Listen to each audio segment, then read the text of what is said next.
In the doghouse, leave them 6 feet. See me on the win streak. All-star status, go coach in the bench deep. Right. Offense on 10, how we run it? Your best ain't nothing. We gon' send them boys punting. Yep. Black and red got them dead on arrival. Defense hunker down for the tie. Hey, you don't want it with the dogs. Found guy on it, you don't want it with my dog. Break it down, play by play. That's the day-to-day. Yeah. They know we ain't come to play. Boy, it's UGA. Right. Kirby Smart, I cannot play the fool. Back to back, we did not come to lose. Back to back, like we got something to prove. Pay your dues, dog nation on the move. What's up? We doing a little bit different around here. We ain't come to play. We ain't come to play. Shut up and grind the tape. The tape. We ain't come to play. We ain't come to play. Them dogs in your face. Let's grind. We ain't come to play. We ain't come to play. Shut up and grind the tape. Shut up. Let's grind. We ain't come to play. We ain't come to play. Them dogs in your face. Shut up and grind. Let's grind. Grind the tape, bro. Grind the tape, bro. Grind the tape. Shut up and grind. Let's grind. Grind the tape, bro. Grind the tape, bro. Grind the tape, bro. Shut up and grind. Grind the tape, bro. Grind the tape, bro. Grind the tape. Shut up and grind. Grind the tape, bro. Grind the tape, bro. Grind the tape, bro. Shut up.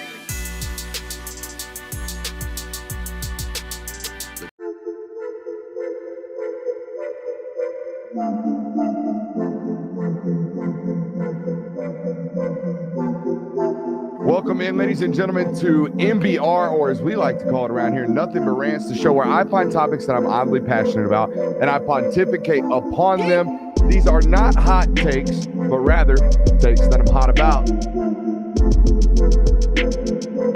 What's up? You like that? You really like that?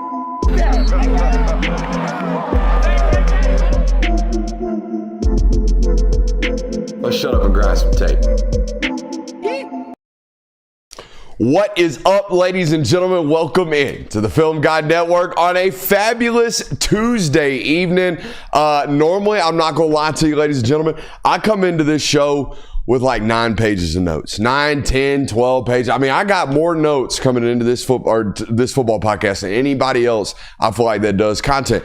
Today, not so much. Today, we got 1 sheet of notes and it's bullet point format. That means it's football season. That's what that means. That means I've been running around like a chicken with my head cut off so long today that we finna off the cuff this sucker. I already know, having just had a brief conversation with the boys before we sat down and turned the microphone on, this is gonna be a J. Will show. I got a feeling that this gonna be a dang J. Will is cooking football show tonight, so buckle in. J. Will's gonna be rat-a-tat-tatting. I'm gonna let him ISO tonight, and then we're gonna let Kirby ISO during the local hour, because Christian Kirby got to sit into a Kirby Smart press conference today. How about that? Football season is back. Make sure you hit that thumbs up button, like, subscribing, rate, reviewing, all that good stuff. We got a loaded one for you today. We're going to be hitting all of the news that is to be available in college football today. Josh Heupel got an extension. Colorado named a starting quarterback. Dave Portnoy started some nonsense. We're going to talk about that one today. Week 1, path to victory. We've already given you our predictions. We're going to circle back on those and give you that number 1 key to the victory in those football games. And of course, going into week 1, we're going to talk about some pressure gauge. Hey, who's under pressure, whether it be players or football coaches? We're going to talk about it tonight. And of course, we've got our best picks this year, okay? Every Tuesday, we're going to go through the pick'ems, and it's going to be Teddy Two Gloves Tuesday. Christian, show me them Teddy Two Gloves we done put on underneath the desk. Here's the deal. We're making picks against the spread this year. God, and if you are the worst of the worst, you have to do the entire pick'em segment the next week, Teddy Two Glove style, in honor of Teddy Bridgewater and in honor of the Milton Eagles that sent us those fine offensive lineman gloves. Did you notice they sent us the combat gloves? They didn't send us them prissy wide receiver gloves? No, they definitely didn't have wide receiver gloves. These look like goalie mitts. Hey, them look like they ready for action. And I'm ready for action tonight. I'm ready for this show to kick off. Let's get after it. Make sure you hit that thumbs up button, like, subscribe, rate, review. Boys, let's start with the news as we always do. Caden Salter named the starting quarterback up there at Colorado. Now, we are a follow the money program around here. I don't know which money you follow because Colorado don't recruit a whole lot of high school football players. They recruited Julian Lewis, and I covered Julian Lewis since he was 14. I'm going to let you know there was some NIL payment on that front to get him out to Colorado. And I know Caden Salter out of the portal was an NIL payment. So this was one of those, I don't know what they're going to do. I have no idea who they're going to pick. But I always side with the experience when it comes down to decisions like this. And I think that's what ultimately won it out. Yeah. And I think it's worth mentioning, too, that I remember Julian saying this during his recruitment process and when he committed on the Pat McAfee show of playing time was a big deal to him during his recruitment process. So going to Colorado, being able to play early and being able to play in the early parts of his career at Colorado played a role in him committing there. So like they mentioned, Caden Salter is the starter for Colorado, but they're also going to be trying to get him, Lewis, playing time as well heading into this season. So I think it's really going to be both quarterbacks really still battling for this final spot throughout the year. Yeah, and I think that, just what we saw with Big 12 Media Days where he purposefully brought these two quarterbacks to the event. Like, you never see that.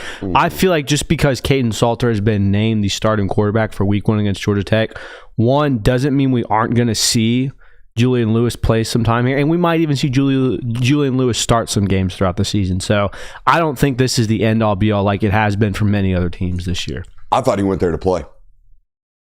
That's what I thought. Mm-hmm. I thought Julian Lewis was at Colorado to play. So this will be interesting. Which he will. I'm sure he will. But he's not going to play this year if Caden Salter plays well. Mm-hmm.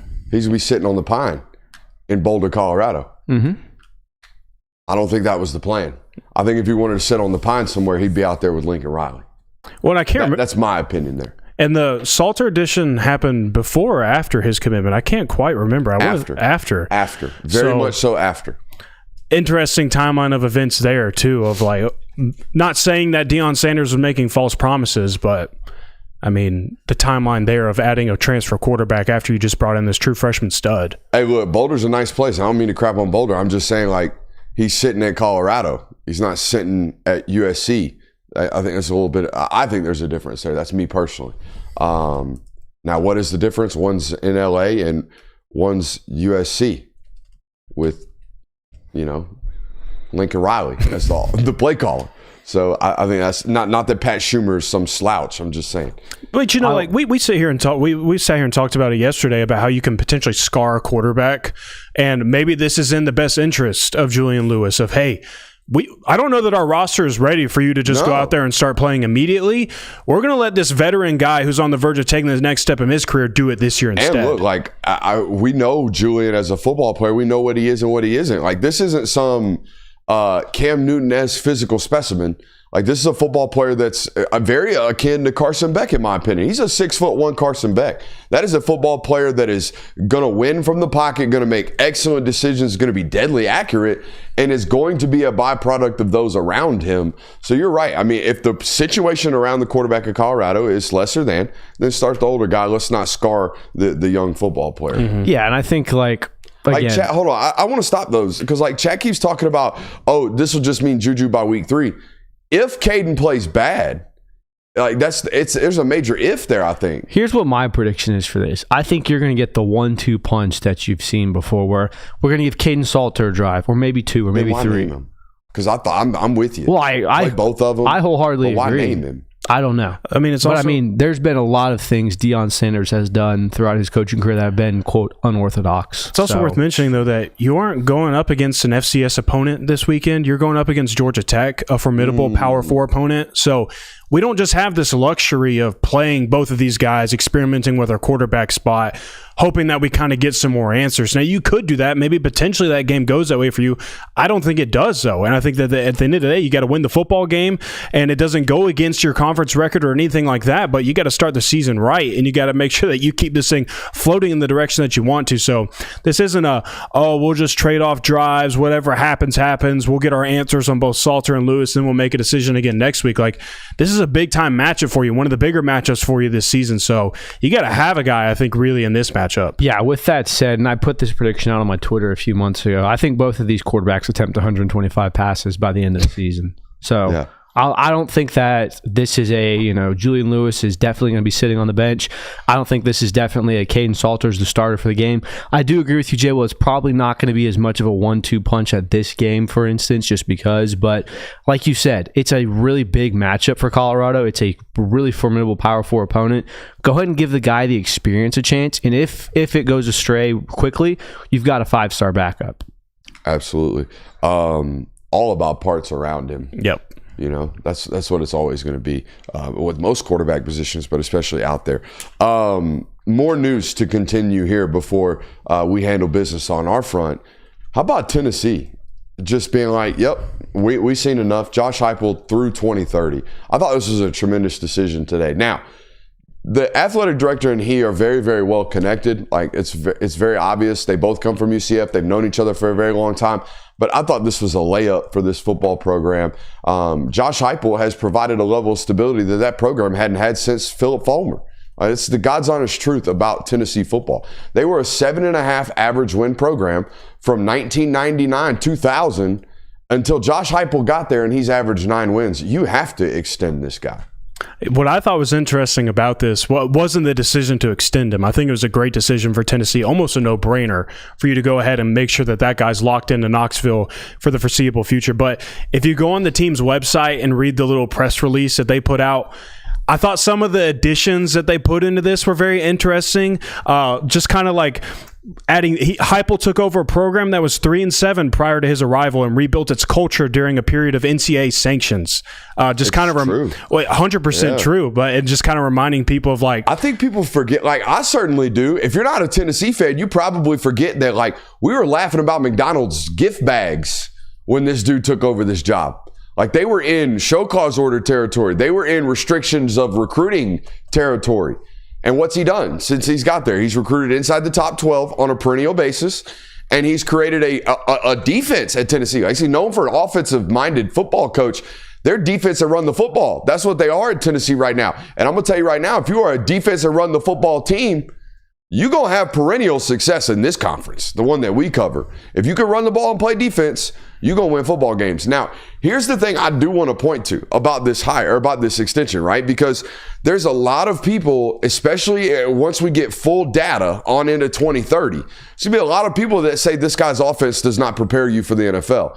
And it's already happened. It's already happens. It happens left and right. There's going to be people that say this offense is gimmicky and you can't win a national title doing yada, yada. Like, hey, guys, there's only so many football teams that are going to recruit in the top 5. That's why it's a top 5. All right? I don't think as long as I am covering this sport that I expect any football coach at Tennessee to be recruiting at the rate that Ohio State, Alabama, or Georgia or Texas does. And if they do, look into it. Something funny's happening. All right? As long as college football has existed, Tennessee ain't never going to recruit in the top 5. So what best they have? They best to have a schematical advantage. Because when they go play Georgia, when they go play Ohio State, when they go play Alabama, 9 times out of 10, they're going to be out-talented. That's what the history of this sport tells me. So that is a damn good extension, in my opinion. And look, the bottom line of Josh Heupel's job is to win football games at Tennessee, put that program in the best position to win on a regular basis, and continue to get that program in the college football playoffs. It's great to have NFL player development. It's great to have success stories there. But Josh Heupel's getting paid to win games at Tennessee. He's not getting paid to make sure that Hendon Hooker remains on an NFL roster for the next 10 years and is starting football games there, or that Joe Milton is working out in his current situation. He has to do that with them while they're at that program. By the way, would have playing at Alabama just magically put 20 pounds on Jalen Hyatt that is needed to be an NFL receiver? No. y'all bring me the hey, that's a 6'3", 205-pound Jeremiah Smith looking X that Tennessee's had in the last 4 years. I can't point to him. Dante Thornton, like that, the dude that had 700 and 800 yards last year with one hand. That guy. Like, it's a weird argument to me, and I know what it is. It's opposing fan base going, that's gimmicky. Y'all got to play outside the hashes to get good offense, to cheat the numbers. Gimmicky. Line up and play football. I think it's just opposing fan bases looking down upon. I mean, Joel Klatt did it today. It's not even just that. Well, you might classify him as an opposing fan base considering who he's connected to. Fox alliances, huh? Yeah, you might be able to draw that comparison. But I mean, he even drew connections to him and Art Briles at Baylor, saying how like they didn't develop great NFL prospects. Bro, Art Briles won at Baylor. Like, I got all kind of beef with what went down with Art Briles and even Kendall when they're at their time there at Baylor. But what do you want them to do? Do you want Baylor, or in this case, do you want these guys to win games? Do you want Tennessee to win games like Alabama wins games? Because I'm going to tell you, if they tried and they go 7-5, like, I don't know, Jeremy Pruitt did, you're going to get mad and you're going to fire him and you say, oh, well, Tennessee should be better than this. Okay? Like, I guess it's so weird to me why people do this. Oh, it's gimmick. How else do you expect Tennessee to overcome? You know, and I look, it's not like they're bottom of the barrel. It's not like they're a top 30 recruiting team. They're a top 11, top 12.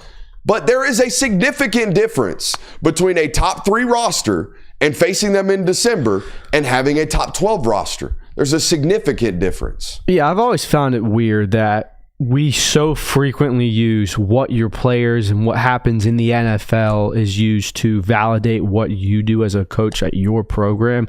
We do it all the time and talk about, well, they had X number of NFL players on the roster. This should have happened. They had X number, or they didn't have X number of NFL players, or that doesn't work because you don't have these players go to the league. Like, all of the knocks that we can have against Josh Heupel are, it doesn't develop players and it doesn't prepare you for the league, which ultimately, yes, that makes you more appealing to recruits when you are able to do that. But at the end of the day, like Jay Will said, if you're winning games, it doesn't matter if you do it with 42 players on your roster that make the league or none. Bro, and at the end of the day, the last 25 years of college football, if Georgia, Alabama, Ohio State, and Tennessee are up for the same recruit, very rarely has Tennessee ever landed in that. Yep. Very rarely. So why would you try to play their brand of football? Why would you try to do that? You don't need to be.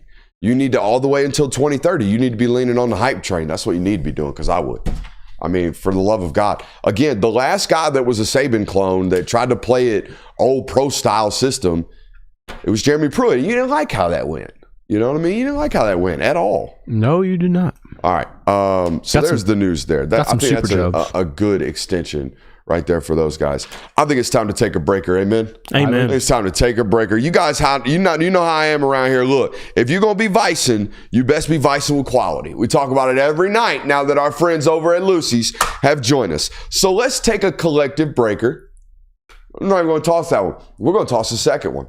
All right, tonight's flavor, Cool Mint. All right, Cool Mint on the Lucy Breakers. And I'm going to tell you right now, they are the place to be if you're a nicotine guy. Go support those who support us today. Go to lucy.co/FGN. Again, that's promo code FGN to get 20% off your first order. Lucy has a 30-day refund policy if you change your mind, which I'm going to tell you right now, you ain't gonna. Once you make the switch, you're going to stay with us. All right, again, that's lucy.co. Use promo code FGN to get 20% off. And here comes the fine print. Lucy products are only let's try this again. Lucy products are only for adults of legal age, and every order is age verified. Warning: the product contains nicotine. Nicotine is an addictive chemical. Ain't nothing more addictive than the Film God Network. Amen. Amen. Amen. Amen. Ain't nothing more addictive than the Film God Network. Make sure you're hollering at our folks over at Lucy Breakers. All right, we got another announcement in the local hour of another keynote sponsor. We'll take a quick second to rehydrate myself properly with the finest of water. With the breaker in the mouth, it's kind of wild. Hey, little product merging. You know what I mean? Little product merging going on right about now. God, it's high quality H2O. I mean H2O. That was nice. You like that? Smooth. It's almost like I'm a pro at this stuff. Where are we going next, boys? Well, I think that we should. Oh, no. I know where we're going next. What's up with this Dave Portnoy and Fox stuff? I look on my timeline today, and Michigan fans and Ohio State fans are beefing again. What happened? So I read a front office sports article about all of this, and it was actually expected when Fox and Big Noon hired Dave Portnoy to be on their pregame kickoff show. They actually expected this to happen. They expected to have some issues with Ohio State, him being involved with the show now, to where they actually, when they wrote out their week 1 show, they already expected, like, oh, he's not going to be on the field or in the stadium for our last few minutes of the show. Like, just don't even count him. We'll just have him in for the first couple of hours. Dave Portnoy not included in the back half of the hour. So they actually expected this to happen, so it's nothing new for them. It says one source said, former Ohio State linebacker, though, Bobby Carpenter said on his Columbus radio show Monday, a lot of folks from his alma mater who are not at all happy about Portnoy being hired at Fox, and co-host Austin Ward added that Portnoy is not welcome inside of the horseshoe. So I guess for any home Ohio State game where the Big Noon is going to, Dave Portnoy will not be allowed in the stadium for any of those games. I'm going to tell you what, I thought it was soft. You know how I am about this type of stuff. I think it's creating a headline when a headline doesn't need to be made. It creates an opportunity for everybody to look at you and go, nana, nana, boo, boo, you're a bunch of P words. Like, it happens when you do this stuff. The public relations nightmare that is everyone's going to laugh at you will ultimately happen when this happens. That being said, Ohio State beat reporters are doing everything they could today to spin this into their narrative. Now, it is worth noting that Ohio State's athletic director, Ross Bjork. Yeah, Bjork, this is the former A&M AD. This is word salad nonsense. Read the byline type stuff right here. Yeah, Fox representatives informed the department that the only talent who would be inside Ohio Stadium for the last hour of the show would be their main set/desk talent team. They informed us that Dave Portnoy is not part of their main desk crew. Ohio State did not ban anyone from our stadium. Ohio State fumbled this so incredibly hard. Mm-hmm. All you had to do to come out, if you Ohio State say, hey, we're going to be petty. We don't want Dave Portnoy, who's been Michigan fan number 1, who's been boisterous on Twitter, has been rubbing it in our face, all of these things. He's not coming to our venue. How can we do this without making us look like a bunch of idiots? Here's what we're going to say. Out of our concern for safety of Dave Portnoy, because of our fan base, we will not allow him to be there. We're doing it for his own benefit. We're doing it for his own safety because we have rabid fans that do not like you, Dave Portnoy. And you could have left it at that. And then you know who gets the blame? Ohio State fans. And Dave Portnoy can terrorize them all he wants, and it's fine because Ohio State fans already hate you. Doing this as a front office and saying you're not allowed here and turning your nose up to it and doing holier than thou, like, oh, you aren't allowed on our campus, is so stupid. So I don't get you're telling me it was already known. They let them in advance know that Portnoy is not going to be a part of the in-stadium portion of the broadcast. It was already well known, and now this is some big hubbubaloo? Yeah. Well, it was anticipated, I think. Like, they were preparing, like, hey, and then they got the final word today, and now Portnoy's on the social media is going crazy, calling him a bunch of you-know-whats. Right. Okay. All right. But again, Ohio State, all you had to do was just say, we don't want an altercation to take place because Dave Portnoy is going to say something that is going to cause a reaction within the fan base. We are going to say he is not allowed, and do it as a safety thing. Is this the first time we've ever seen a university or a school or a football program have a public beef with their TV rights company? Ooh, that's a good question. Like Florida State didn't have smoke for ESPN; they had smoke for the ACC. Mm-hmm. They tried to get up out of their own conference. Yeah. Now they did try to sue ESPN and try to get their emails, but have we ever seen? And that's their ACC partner. Have we ever seen a team like this? Where, I mean, to me, this is Ohio State putting the middle fingers up to Fox, saying we don't like that guy and he ain't allowed. I don't care if you're my TV partner. Who gives a damn? He ain't going to my stadium. I think the only thing I can even think of that remotely compares to this, and it pales in comparison, is Texas A&M getting pretty upset with ESPN when they did the Longhorn Network. But even at the time, I don't think ESPN had exclusive rights to SEC games. So yeah, I don't even think the SEC Network existed back then.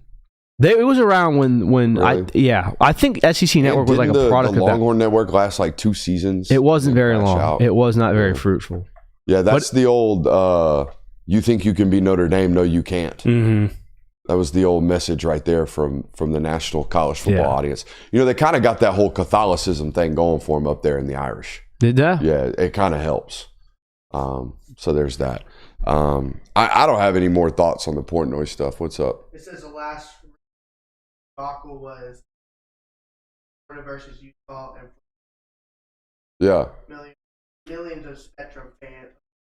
Oh, you talking about a beef between ESPN and actual? Yeah, that's a whole nother deal. That might happen for Fox. AI's Saturday. transitioning us though. Fox is being held hostage right now by YouTube TV. Yes, Or is it the other way around? YouTube TV being held hostage by Fox. One of these CEOs wants a pay up and is doing hostile negotiation tactics a la transfer portal. It happens every season. Like again, like Spectrum had it happen to them. I remember when Dish was saying that they weren't going to air CBS. This is when CBS had the rights to SEC football games. They said that they weren't going to be airing any of those football games that season. So it happens every single year. I'm not condoning public doxing. But the person that is most responsible for these hostile negotiation tactics and just taking the college football fan and making them nervous, that person ought to be drug out in the street and punched a few times. Oh, I mean, it's punched a few times. I'm not saying like viciously mauled, just knocked in the suck hole like 4 or 5 times. Oh, this is a board against a board. This is multiple people having multiple negotiation issues. I don't think is. Take them out in the street, sock them all right in the mouth. All of them. Okay. All of them. Line them up, drop them down immediately. Okay. Amen? I don't know. I don't condone violence, but I'd condone that. Yeah, I mean, that's condoning violence. You out here playing with my college football, dog. Very true. On week 1. You out here pulling out hostile negotiation tactics on a Tuesday before week 1 of college football? I think a better way is just get out of here. Take your money elsewhere. Or that. That's what my dad did. He said no more YouTube TV. Oh, he was a long time down in the Williams household. A long time Dish customer. Now over at Xfinity because they wanted to play games about some SEC football. My parents still have Dish, actually. F around, find out. Yep, very much so. Very much so. Hey, ain't no blackouts on Stream East. None. Haven't had one yet. You get some. I watched Dan Mullen damn near blow a 30-point favorite at home on YouTube TV. YouTube. On the YouTube. That was the only way I could find it. We don't watch pirated TV copies or anything like that. No, we don't do the illegal activities. Heck no.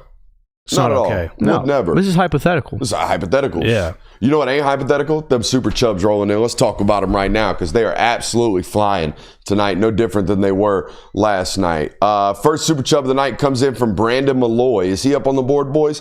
Been here since we were prepping for a Dwan Mathis-led Dogs offense. Wow.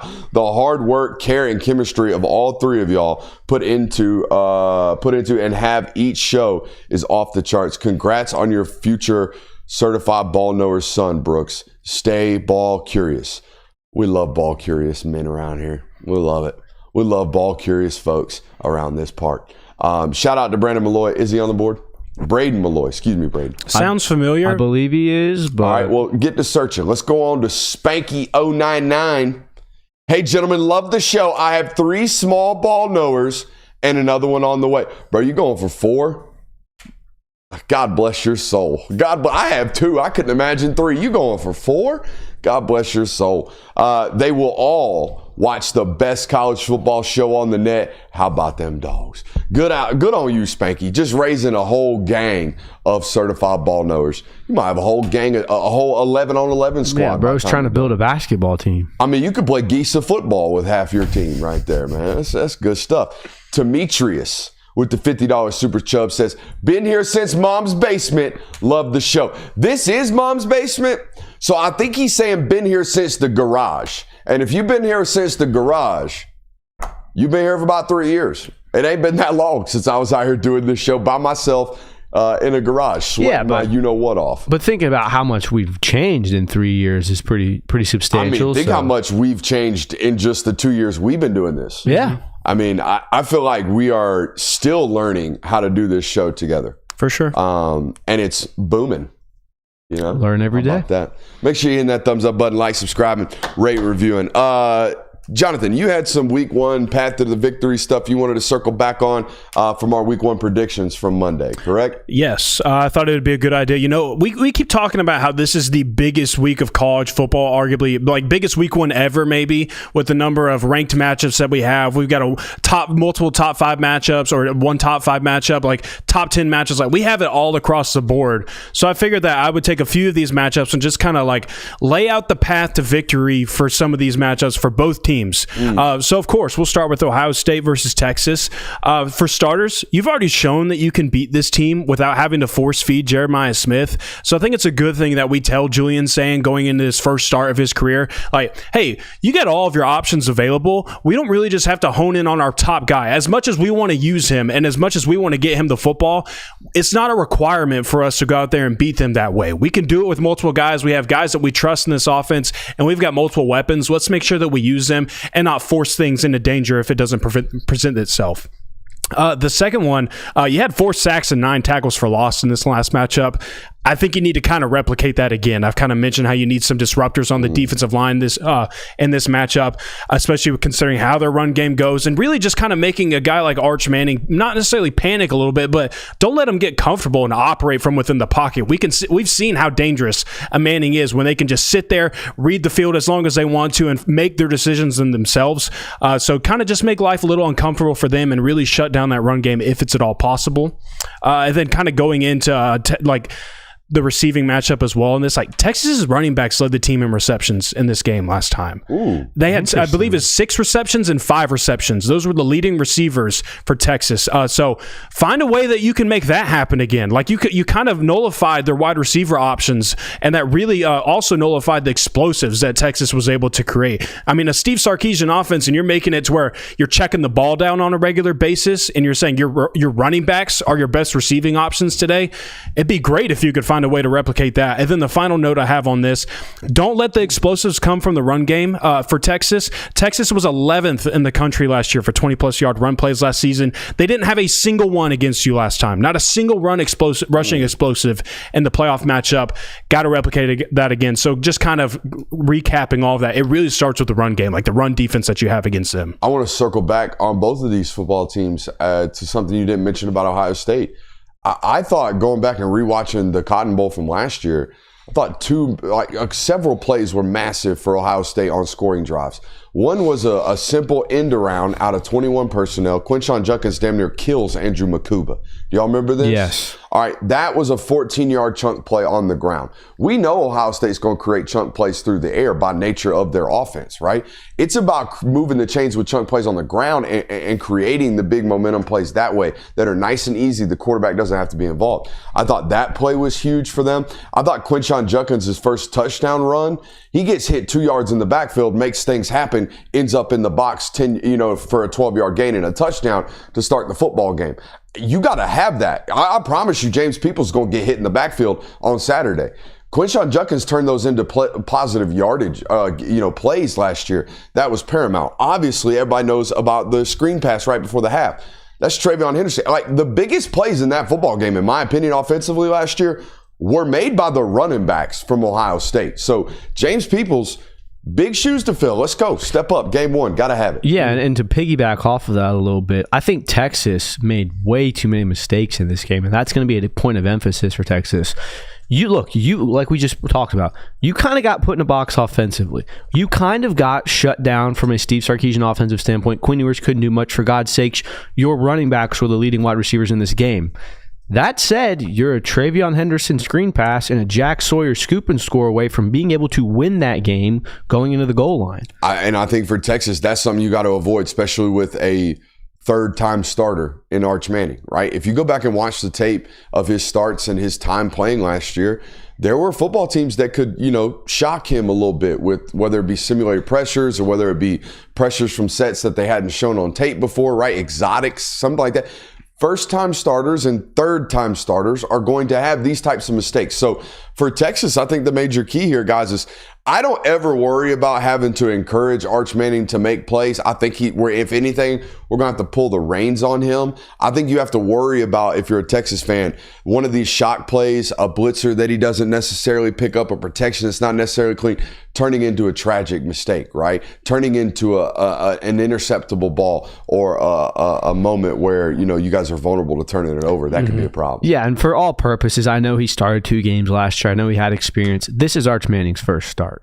because it's the most hostile environment Don't you're tell going to be Texas in. fans that. Look, Texas fans, yes, he started against an SEC opponent. They were both at home in the night environment in a perfect condition to be thrown to the wolves. It's like he is getting his first real taste of being a starter this It's year. like that old adage: a 7-game series don't start until the home team loses a game. Like, until you defy home field advantage, it doesn't really start. Until you go on your first road start, it don't matter. Like, you know what I mean? That's kind of what you're getting at. Right? I mean, it's why everyone. There is a massive difference between we're playing in front of 100,000 at home and they're quiet, and we're playing in front of 100,000 on the road and they're screaming their head off at noon. I think too, there's a difference in I'm spot starting and I got to do this again next week and the next week and the next week. Like this is my team. Like I'm entering every single week where everybody's looking at me to be the decision maker in this offense and to lead us to a victory every single week. There's a big difference in that, in my opinion. And with all that said, I think he's going to be a really good quarterback. I just think that there are opportunities and there probably will be mistakes by him. No, you've been on the record. You think he's going to be a bust and a bum. Don't try to curtail the take nowadays. That is not the now take. That we got loads of Texas fans watching us tonight. Don't be out here curtailing the take. We are not going to. Manning's going to be a bum,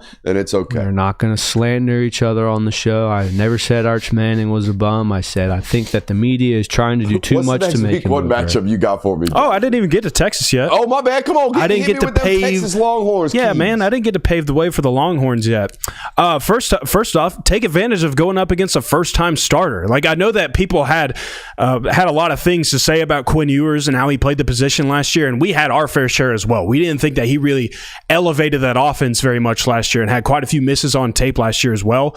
But I think that it's still an experienced starter for them, a guy that had played a lot of college football. And also on top of that, how I mentioned that Texas's running backs were the leading receivers for them in receptions. That also told me that was a quarterback that knew where his answers were at least and was able to play on time and make sure that, hey, we can at least stay ahead of the sticks here and make sure that we're still playing on time despite the fact that we're really not moving the ball like we maybe hope to. So that's the first thing is like you're going up against Julian Sand in a big-time matchup. Take advantage of that. Really take advantage of that defensively specifically. Speaking of defense, though, I don't know that I would really change much about what you did against them the first time. I mean, they had 81 rushing yards, and you didn't give up a single explosive in the passing game. And so despite the fact that you lost that game by 14 points, you really didn't give it up. You really they weren't gashing you by any means. They weren't beating you with the running game at all. The only explosive that you gave up was right before halftime when Travion Henderson took it 75 yards against you in a crucial play. Really, though, it was the defensive touchdown from Jack Sawyer that was like nail and coffin. This ball game is over. You were on the verge of tying that football game there late until you had a red zone mishap. So I don't know that it really changed anything defensively. I mean, we really only gave up 21 points against this football team. I thought you played them well, holding Jeremiah Smith to 1 reception. That's a really good job, if you ask me. They tackled him really well in that game as well. Like two of his 3 targets were behind the line of scrimmage, and one of them he gets tackled for a 3-yard gain, and the other one they drove through G. Scott's block so bad he got called for a hold. Like they did everything they could to eliminate him out of the game plan. You are correct. Sorry, I'm putting out a Patreon nug for our Patreon audience. Patreon.com/Brooks Austin. Well, it means you're all good. But also talking about Jeremiah Smith, just because you nullified him in the first game doesn't mean that we can just like completely change the way to think like, oh, we strapped that up. Like we can go in with all the confidence in the world going up against this guy. We don't have to do anything special. You still got to stop the run without dedicating extra body. So don't just think that you can start plugging more guys thinking that we can stop the run. We don't really have to put a whole lot of attention against Jeremiah Smith this game because of what we did last time. I think you really got to stick to what you did last time, and it helped you in the run game as well. I think it's one of the biggest reasons why that game was so close for you. And then the linebackers have to play with instincts and purpose. The reason why I say that is just because, again, of like, for a first-time starter, I really expect them to really try and establish run, and they're trying to figure out the rushing attack this year as well. You know, they got some young backs in there, some inexperienced backs as well. They definitely don't have what they did last year in Henderson and Judkins.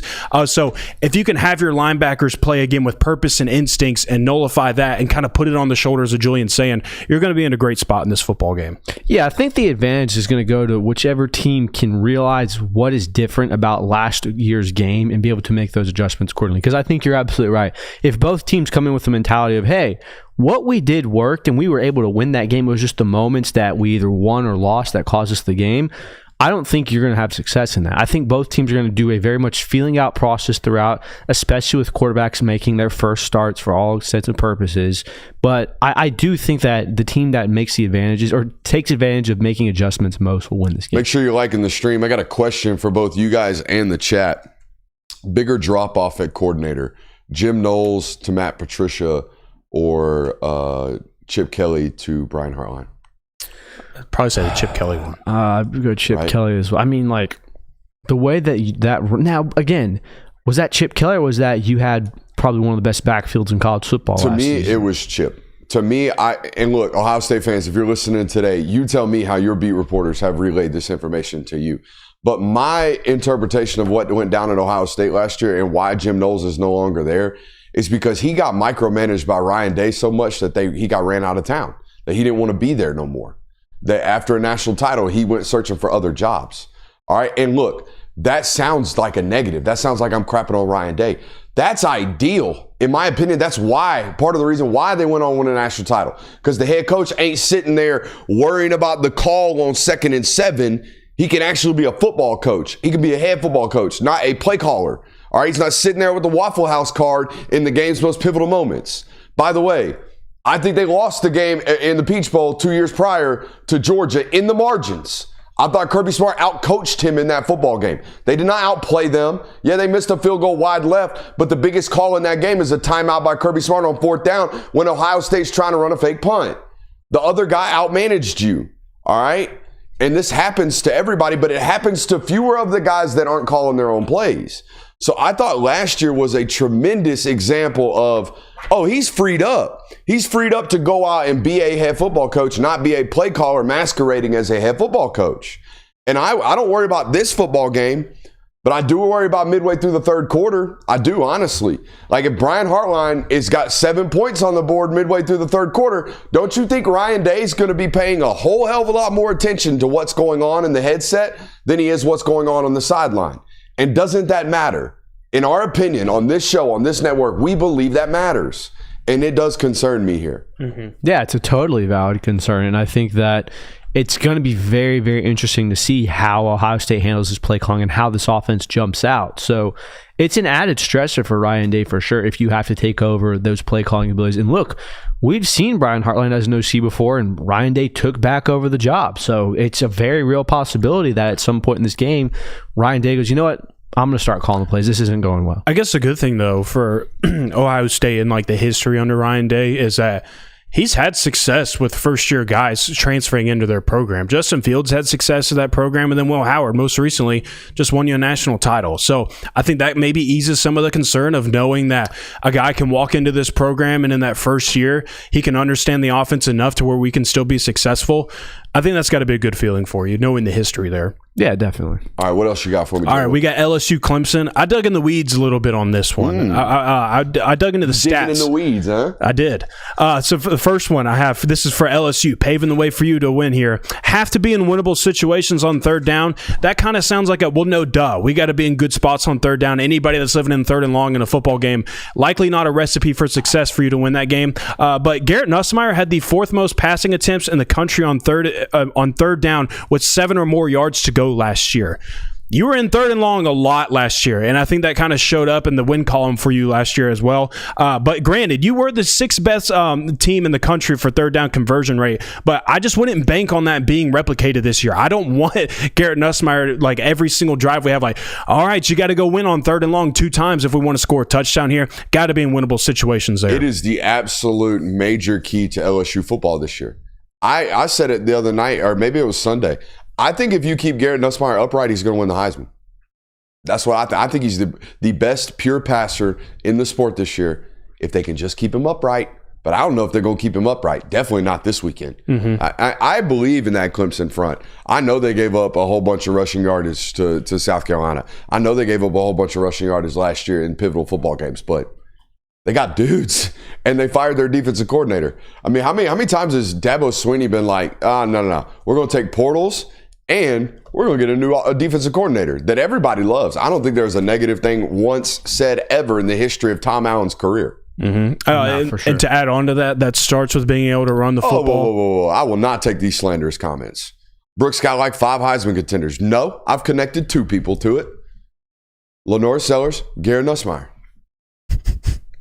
Get off my back. Oh, and I did take the plus 10,000 juice on Darian Mensah because I like money. Don't you?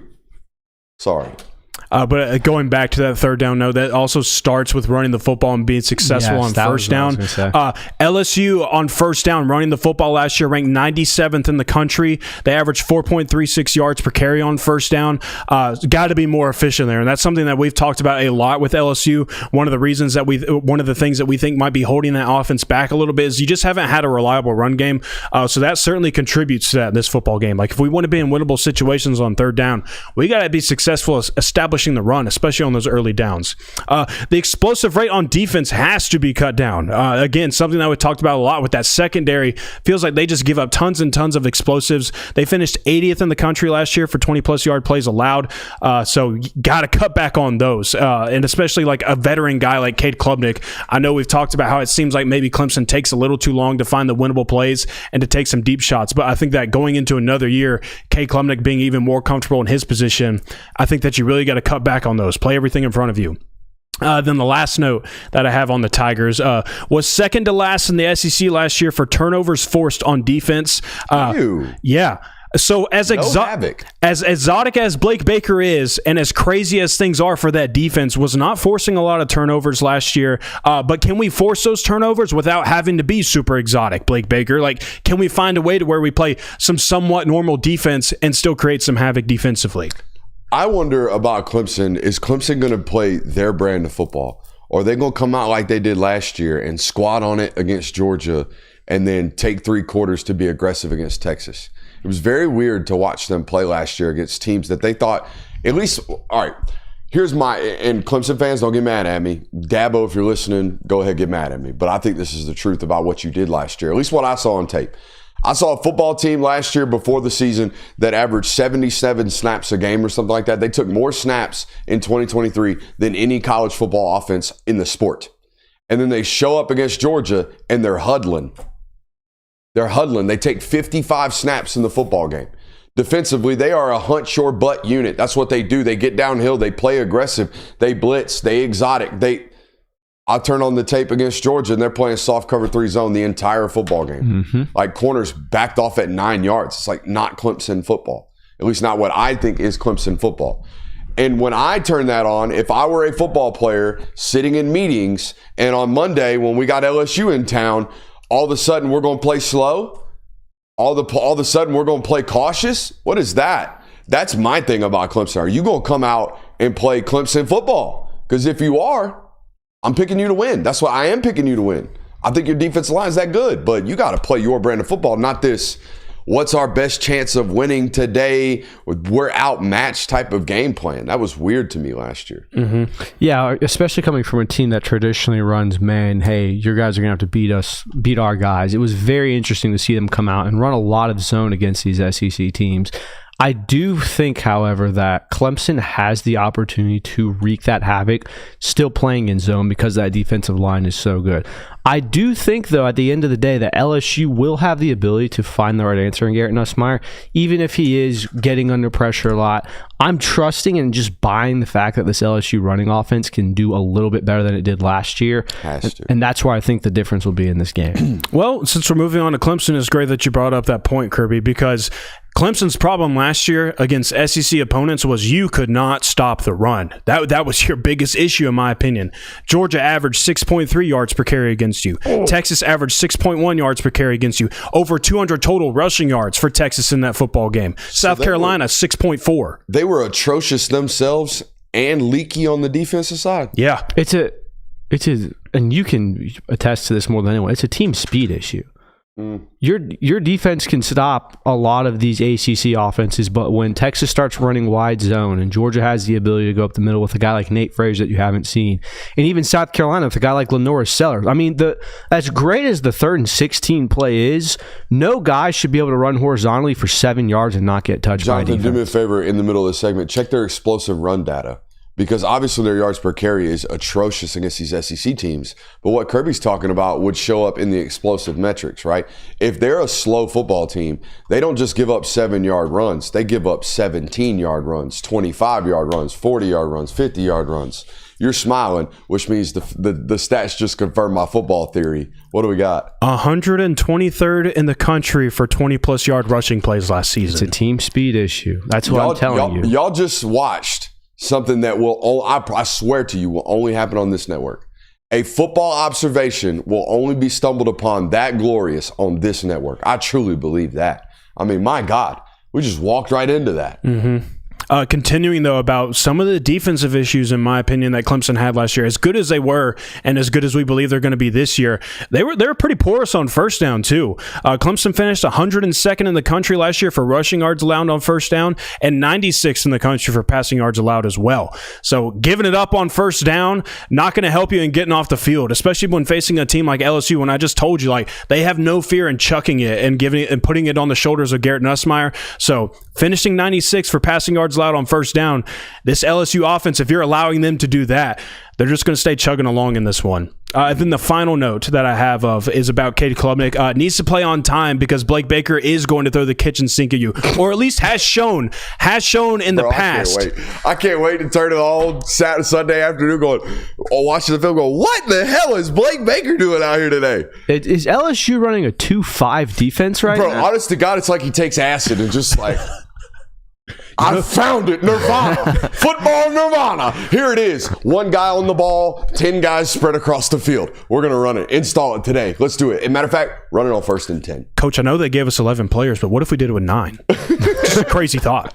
When I say play on time, like, I think that when we watched Cade on tape recently, kind of previewing this LSU matchup, there were times where he just didn't feel ready to like hit the winner that's right in front of you. Didn't feel ready at times, and I understand that might be because of the offensive line play. We're getting pressure in our face quite frequently.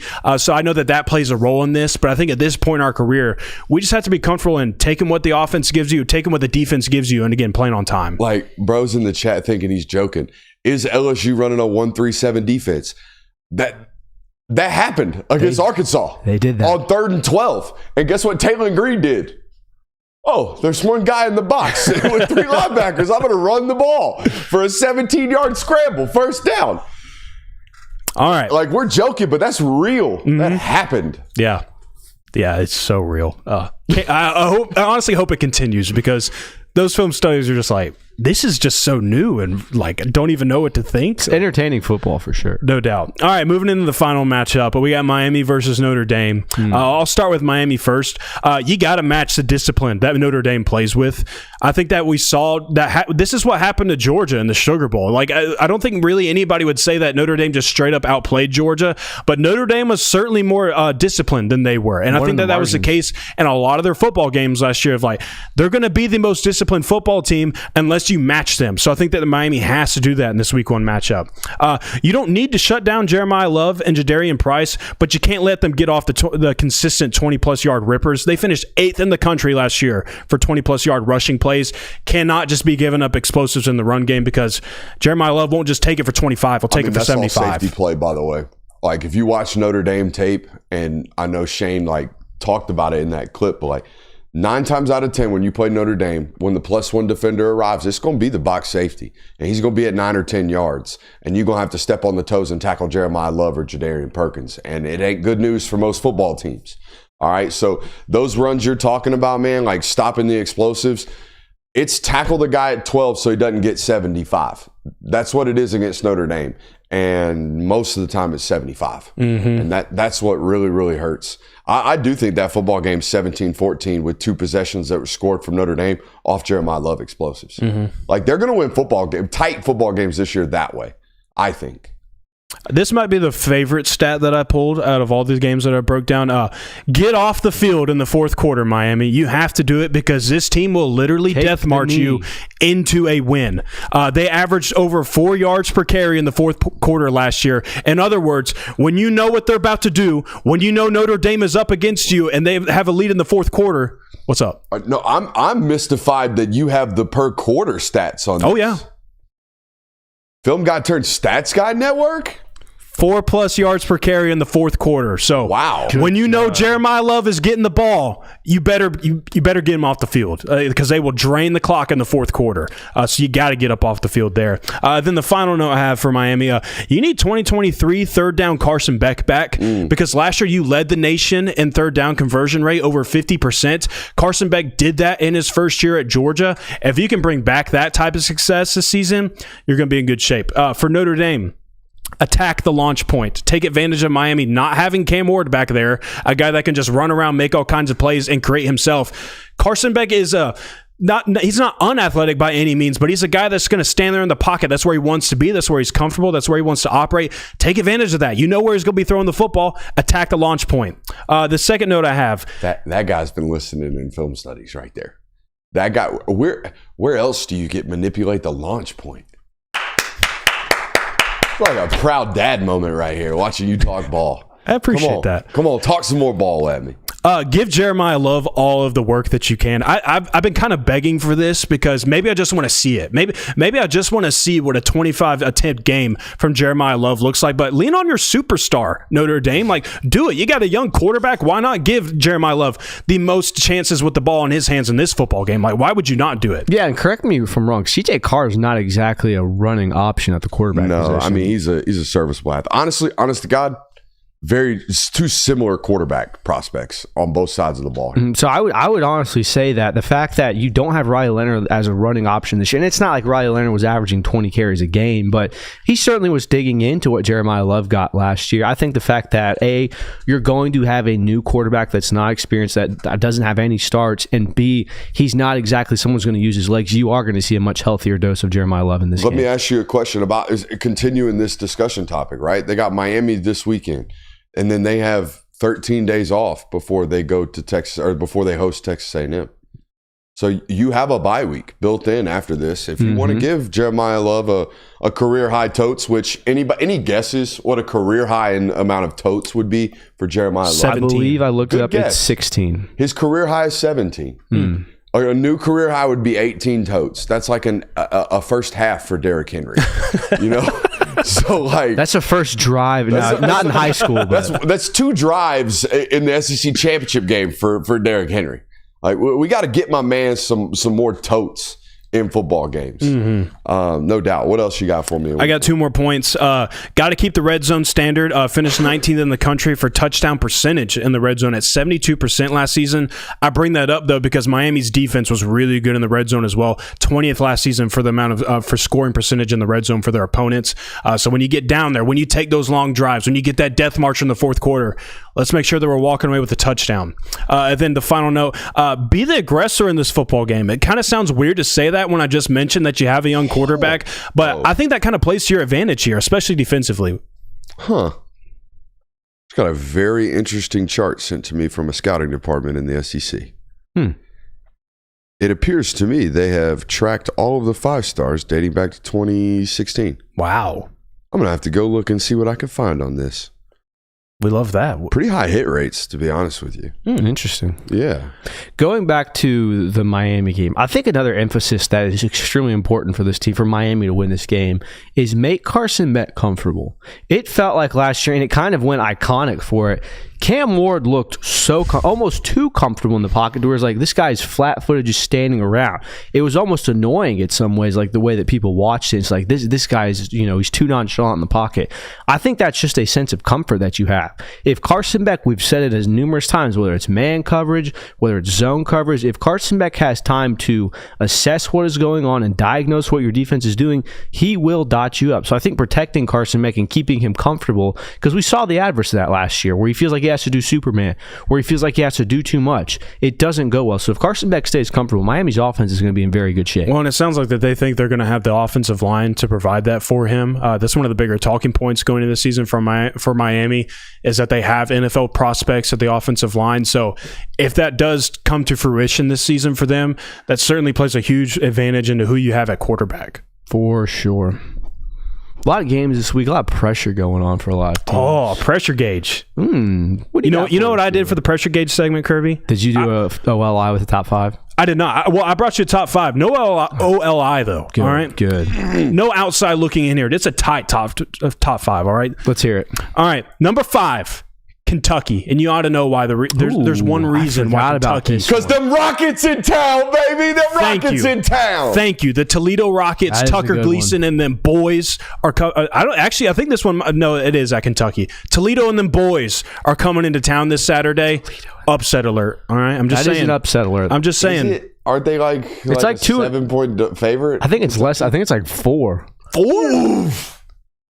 I had a young Kentucky fan ask me today what I thought about Kentucky, and I said, well, buddy, you can't fire him. So, you know. So, yeah, number 5, Kentucky. Number 4, someone we just recently talked about, Carson Beck. I think that this is a big, not just because it's week 1 and it's like seeing Carson Beck in a different uniform for the first time and kind of understanding like what happened last year with him. But I mean, it's a big matchup. I mean, it's against Notre Dame.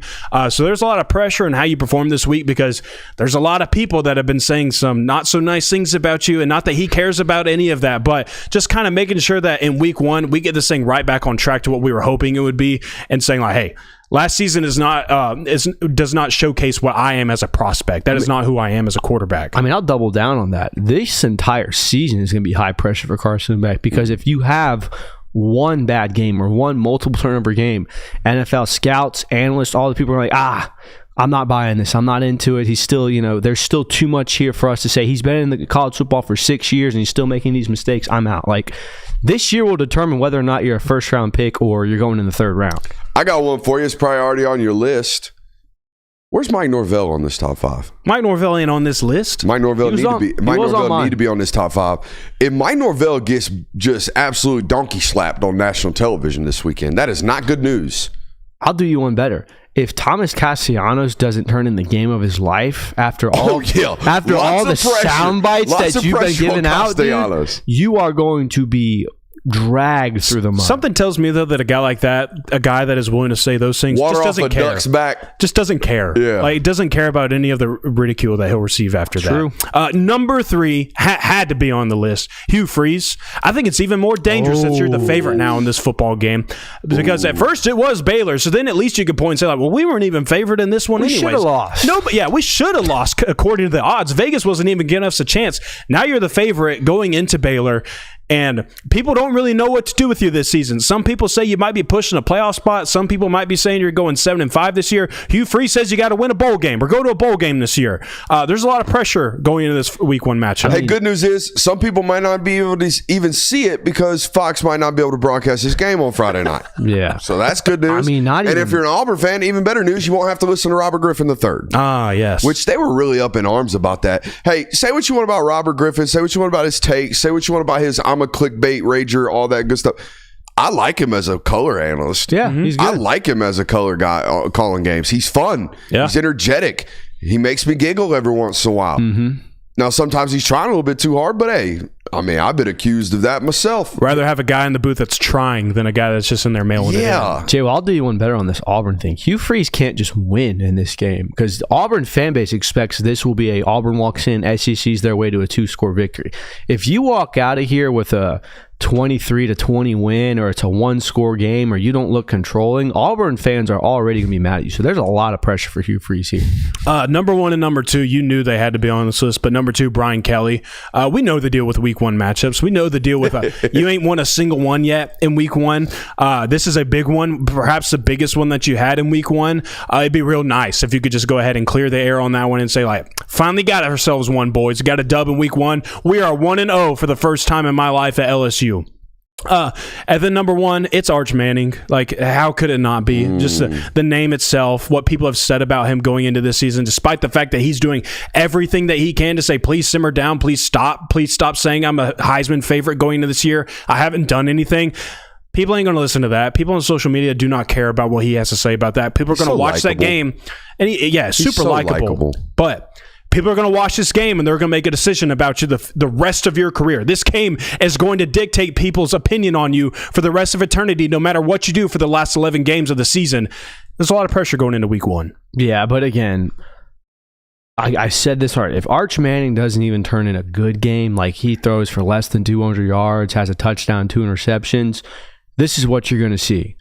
Hey, Peyton Manning broke the rookie interception for records in the NFL his first season. It's just part of the plan. It's all of this. It's the Manning plan. The media wants this guy to be so good so much that I think it's going to take 2 or 3 bad performances for it to really starting to be like, oh, this guy's a bust. Oh, this guy's not good. So Arch Manning's definitely under pressure in here, but I don't know if he's under the most pressure out of these. So I would like to add a name to this list, Jay. We'll maybe make it by all means, go Both ahead. tackles for Ohio State who have to block Colin Simmons. Yes, that's one, but it's a Monday game. Bill Belichick's coming into college coaching, kind of trying to hold on to his legacy here. If you don't win, PR team been putting in work though the last month. You been hearing anything about Bill Belichick? Dude, you've been hearing anybody say, "Hey, this UNC." It's been so quiet. I saw fake news that she was pregnant today. That's how quiet the girlfriend news has been. We got aggregators doing fake news. Someone tried to slip in a fake news about Jordan Hudson when Taylor Swift's getting engaged. Yeah, people are going to wake up Monday morning and be like, "Oh, we forgot about what Bill Belichick got going on at UNC this offseason. Let's drum all that stuff up again. Let's go see what TCU can do. What if Josh Hoover just gives him 500 on the head top? What if, dude? Good thing tomorrow's Wednesday. I know. Right? Whoever loses that game is going to have just be forgot about. No, again. just memes upon memes about them. Because look, we know the Bill Belichick girlfriend thing, and this isn't a Josh Hoover issue. I think it's been cleared. But that photo of what he posted on his story, I think that's fake. The furry I know photo? it's fake. He leaned in. He did lean in. He leaned in. It's gonna. I love a quarterback that leans in. It's gonna resurface if you lose, though. Oh, sure. Yeah, no doubt. Hey, do we come on here Tuesday and cook Bill Belichick as a fraud if he doesn't coach in a cutoff? We have partially. To, right? Partially. Okay. Ooh. Dude, I don't give a damn if he wins or loses, but if he comes out there in some kind of different Bill Belichick aura, I'm not going to be here for it. Give me a cutoff with some a cutoff sweatshirt with sleeved shirt under it. I don't need to see your 75. No, I want to see it faded. I want to see it faded. I want to see an absolute faded, ugly North Carolina cutoff hoodie with big long sleeves. Did you know that this is something you could bet on? I believe you could bet on what Bill Belichick was going to wear week 1. Go to a meeting. I'm telling you right now. By the way, if you are betting on that stuff, go see somebody. By the way, meeting. This wasn't a week ago it opened up. This was back in March. You could bet on what Bill Belichick was going to wear in week 1. That reminds me of the time COVID shut down all sports, and I look into one of my group chats 5 years ago when I had friends, and I had a buddy of mine betting on like European video games, and I'm like, dude, please, seriously, for your future, go talk to somebody about this addiction that you have. Yeah, My dude. God, dude. It starts. Put it up. It starts in college, dude. It almost got me. Yeah, dude. It nicked you? Dude. Did you? The Super Bowl Gatorade color was a big issue for me for a while. Were you sitting there just? Yes. Damn it! It's yellow. Never got it right. Never got it right. To the point where I was it's like, always purple, Kirby. Yeah, it's always purple. I bet purple one year. It wasn't purple. It was orange one year. I was so pissed. Now, we speak about respectful, reasonable, responsible gambling around here. And we're going to talk a lot about it coming up soon. You know what I mean? We'll talk a lot about responsible gambling. Maybe in a week or so around here. I don't know. You know, maybe. The streets are talking. The streets, huh? We got a whole lot of talking to do in this next hour. It's our local hour. We'll see you on the other side of the break. It's going to be a great one.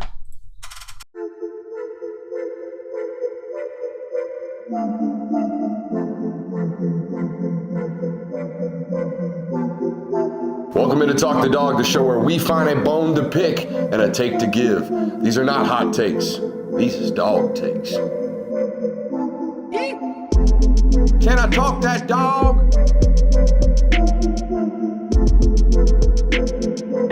What's up? You really like that?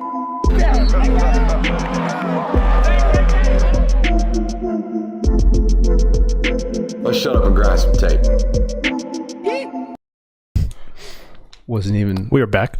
Oh, what is up, ladies and gentlemen? Hey, Jonathan, remind me October 7th that I am due at Milton on October 8th. Okay. Just go ahead and put that in the calendar so my ADD butt don't forget that. I mean, they're booking me 2 months out. That's dangerous business. Shout out to the folks over there at Milton. Shout out to the folks at Buford. Shout out to the folks at Creekside. I went by my alma mater today down there at Landmark Christian School. Saw those folks. Shout out Coach Rice, or as we call him, the good man. Shout out to the good man down there. It was a great day of giving back to the game of football for me. Sounds like you were all over today. A lot of fun today, getting back around it and getting back involved in it. All that good stuff. Hey, we got a loaded local hour for you guys tonight. Kirby is going to take you through a Kirby Smart press conference today. Excited to let that roll down on this network. We got to set the lines. We're going to set the props on Georgia players this weekend. Jonathan's going to deliver that. We're going to tell you who's going to be the Mai Muse of this football game. Ooh. I think we need a new name on that. Okay. Is there another random mid-major killer? There wasn't really one last year. How about one that was a damn good dog that stuck around the whole time? Let's think about that. Let's brainstorm as a chat, okay, and come up with a new name for that segment. No offense, but Mai Muse, Houston Cougar legend. All right, they took him to Big 12 Media Day this year. Did y'all see that? Did they? Yes, they did. Yeah, Mai Muse is balling, by the way. We also have nostalgic tape tonight, and I'm really excited for our film studies tonight. We're going to break out high school tape. We got high school tape of Georgia football commits that we think are projects, or at least players that need to continue to improve, and the senior tape tells us they are already on their way to doing so. Excited to do that. Make sure you're hitting that thumbs up button and firing off in that chat today. I want to start the local hour with a little bit of news. Before the show today, a rumbling starting that Georgia sustained an injury during practice. I can confirm that Echony Agogo has sustained an injury. Now, the severity of said injury, I'm getting a bunch of up and down answers and responses on. I got one guy that says, I ain't no problem. I got another guy that says, thank God we ain't playing Tennessee this weekend. What that tells me, I expect Echony Agogo to be very, very limited this weekend, if not available at all. Now, the good news here. One thing we've been talking about on this network all offseason was, what is the future at the star position? By God, we gonna find out week 1, and we're gonna find out against Marshall, and we're gonna find out who they play next week, Austin P or whoever. It's like, it doesn't matter, right? So you get opportunities to get out there and play some of these younger guys. A little bit of a business question here. Do you want us to run that? I've never tried to be first on injuries. All right, we'll wait then. Just we will wait. I hope my bosses don't hear me say that, because I'm not gonna put my sources at risk trying to rush to a breaking news story on injuries, because I know how that's gonna happen. The first time that hits the timeline, Kirby Smart's gonna get on the group chat and goes, "Who the fuck is talking? All right, who's the rat?" As we saw Mike Vrabel say to his media the other day. Oh yeah, dude. It ain't gonna be me. You don't want to be that. Before we dive into this, we've had some people say that they entered a super chub and did not get their question asked on the show. So I want to make sure we take care of that for sure. Is that tonight? I saw a couple of people say that they didn't. Oh yeah, I got him right here. This is my man right here, Brady Graves. Is he on the board? He needs to be, if not. Nate Frazier, Heisman season? Question mark, question mark, question mark. Anyways, keep it up, boys. Look forward to the content every day. How about them dogs? Love Nate Frazier. I don't think a Georgia offensive player ever wins the Heisman in a Kirby Smart style offense. Wow. No, and it's hot not. Take. Boo. Boo. Pour water on the fire, Kirby. Boo. Jeez. Guy thinks Jared Curtis is going to be a bust too. How about that? Isn't that crazy? Guy didn't even step foot on campus. He said go Didn't suck. say that. Sounds like a shot at Mike Bobo if I ever heard. design- Damn, fire them all, Kirk. No. Kirby Smart is a running backs guy by committee. Anytime, I mean, even when you had Nick Chubb and Sony Michel, those guys put up 1,500 rushing yards each, but it was two guys. And by the way, there was a guy named DeAndre Swift his freshman year, also had, I believe, almost 700 rushing yards that season. So, like, it's so much by committee that there's never going to be one star. It's why you hear the no-name defense around. All jokes aside, and granted, you did pick Auburn to doggy slap these folks in this season, and you picked Auburn to beat them, and you think they're going to be trash this year. Granted, I think your take is it really carries water here. I think it's really warranted. I think you're right. I think you had two really good shots at it. I mean, for real. Neither one of them happened, so I think that's kind of a sign of... I think it's more likely you have the undeniable best defensive player in the world that has 100 tackles and wins a Heisman. Yeah. I think that's far more likely. I mean, other than Stetson Bennett, the closest player you've gotten to New York under Kirby Smart was Jordan Davis. Yeah. And Stetson wasn't even close. You know, I mean, he finished third, but it was third by a wide margin. He was fourth in that. Yeah. Yeah. It was Max Duggan, Hendon Hooker, and Caleb Williams. You definitely think Auburn's going to win by 60 this year, but you're right on this one. I didn't say that, but, you know. Oh, 16? I don't know how much Auburn wins by.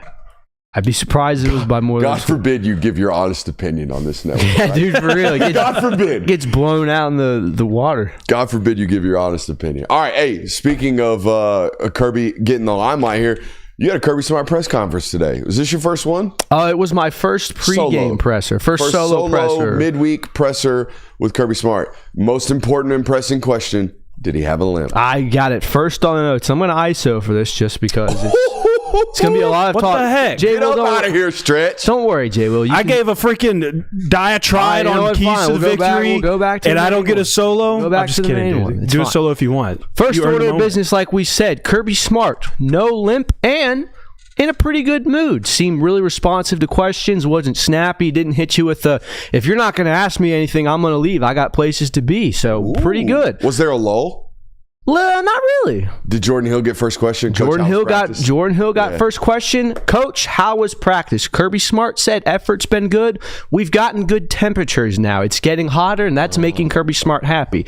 But this got me thinking, all throughout this offseason, all throughout spring, all throughout fall, I don't think we've heard Kirby Smart once say, I was disappointed in our effort. He's been disappointed in certain aspects of it. Maybe the offense didn't perform like they wanted, the defense didn't perform like he wanted. But I've never heard him come out and say, hey, this team looked flat this year, or our effort wasn't there. So that's a really good sign. Next question was me. It's the first question I got to ask him. And I knew it was a good question because as soon as I asked it, Mark Weiser sitting next to me pulled out his phone and started recording Kirby. That's the telltale sign for you asked a good question. Yeah. That is. Tends to happen. Because if not, he's like, I don't need to. This isn't. Get a load of this, anything. dum-dum.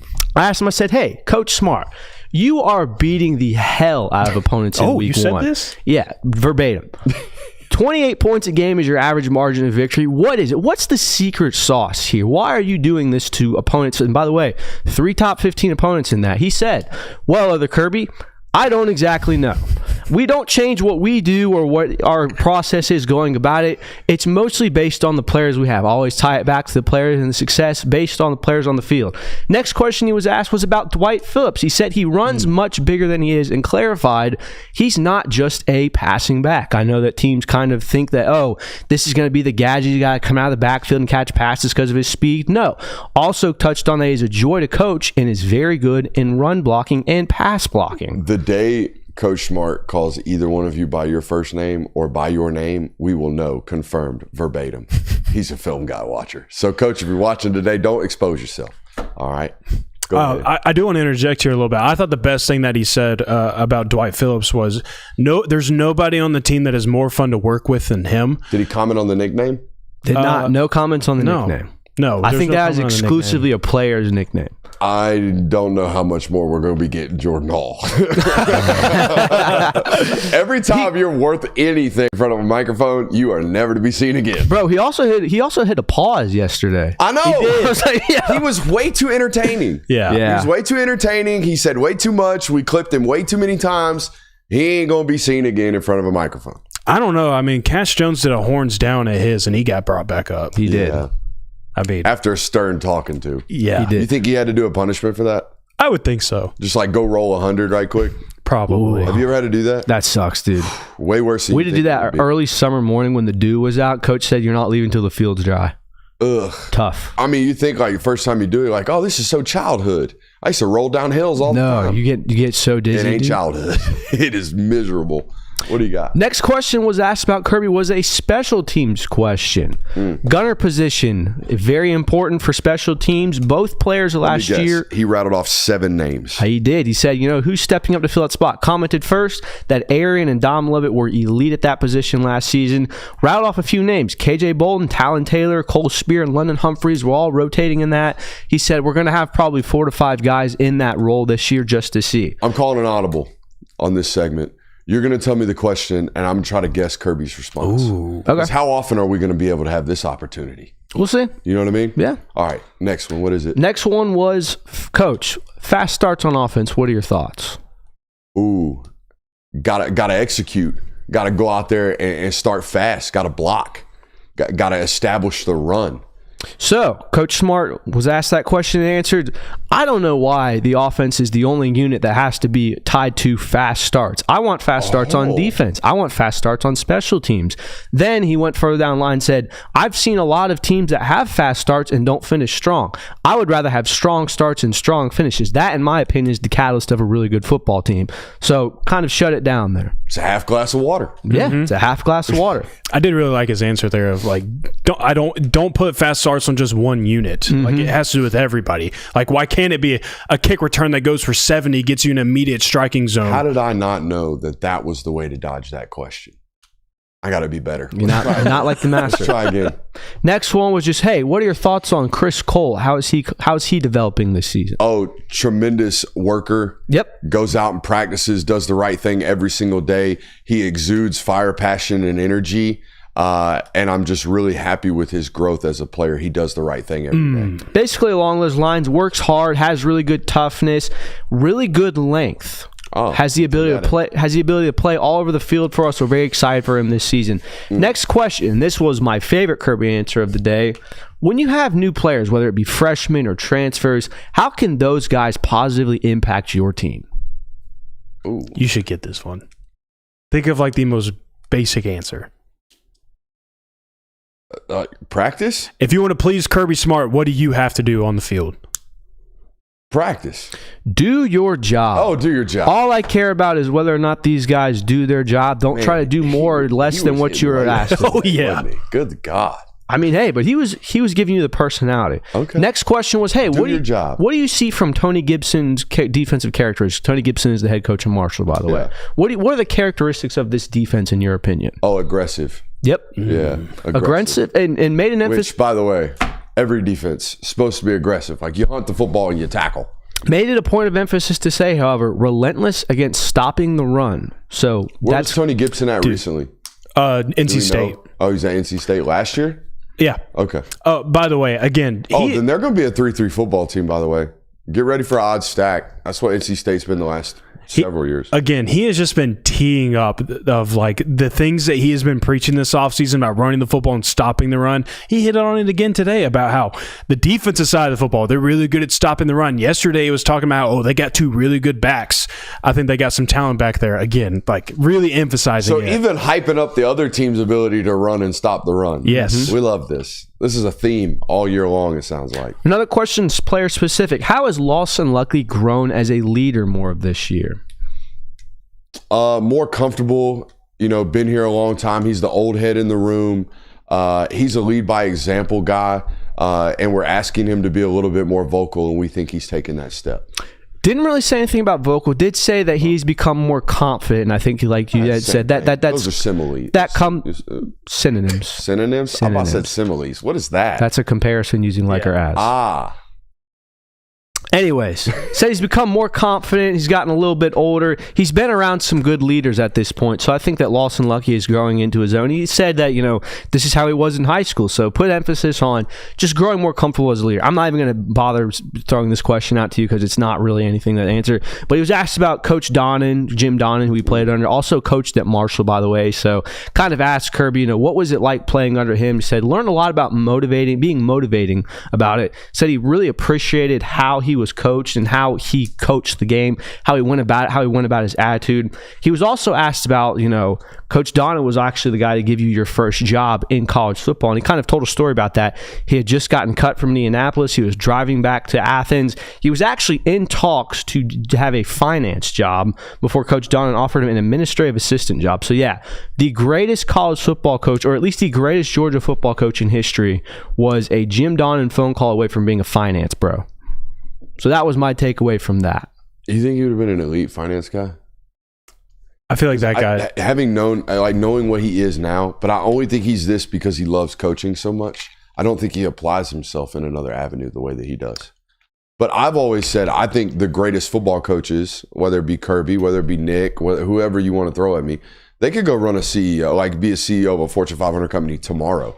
And they'll figure it out. I believe in their leadership skills and their relationship skills at that high of a rate. I think that career path probably would have looked something like in it for 3 years, and then it's like just not satisfied. Like just don't feel like I'm doing what I'm supposed to be, and then maybe like, hey, we'll go coach high school football, and then it'll climb up eventually. Like I think that he's drawn to that no matter what. Yeah, I mean, with that said, I think it's obvious that he was born to coach college football. So.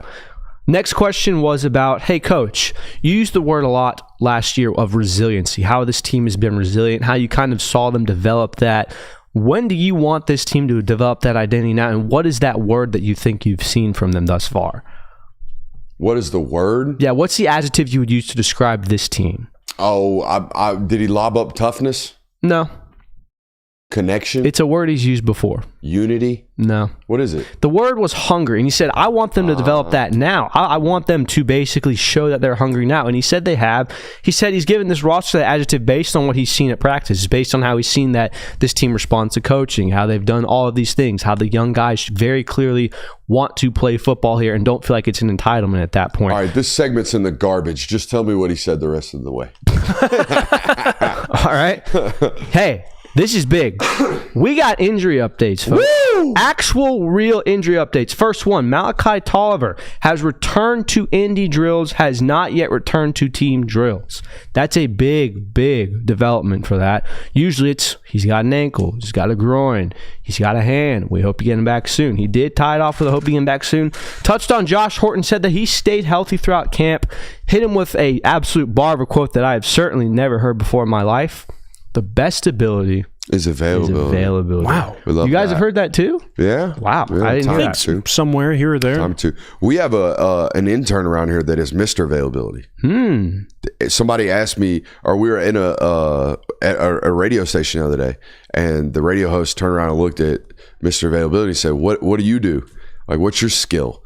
And Mr. Availability is like, I don't really have one. And I turned around and said, his lone skill is availability, and it's an important one. Very much so. It is a very important one. The third and most important injury update I think that he provided us, Brett Thorson has been cleared to kick. He has not, however, been cleared for all other football activities. So they've got Brett Thorson punting at practice. They've got him going. They've got him going with first team. They've got him punting, doing all of those things. However, it does not translate to the field because, like he said, and he touched on last year, he got injured playing football. Like, it wasn't punting that injured him. It wasn't things like that. So he has not yet been cleared. Look, I've never been in special teams meeting rooms, or at least I haven't been in 10 years. And even when I was half-assing in the back of the room because I was the backup long snapper. There was no chance I was ever playing. So I was just one of the position players that was in the meeting room because I had to be in the meeting room, not paying attention. But if you're kicking at practice, all right, why can't you kick it? Like, we're not kicking live, but you're a kicker. That's all you do, right? And I asked this because he did get hurt playing football.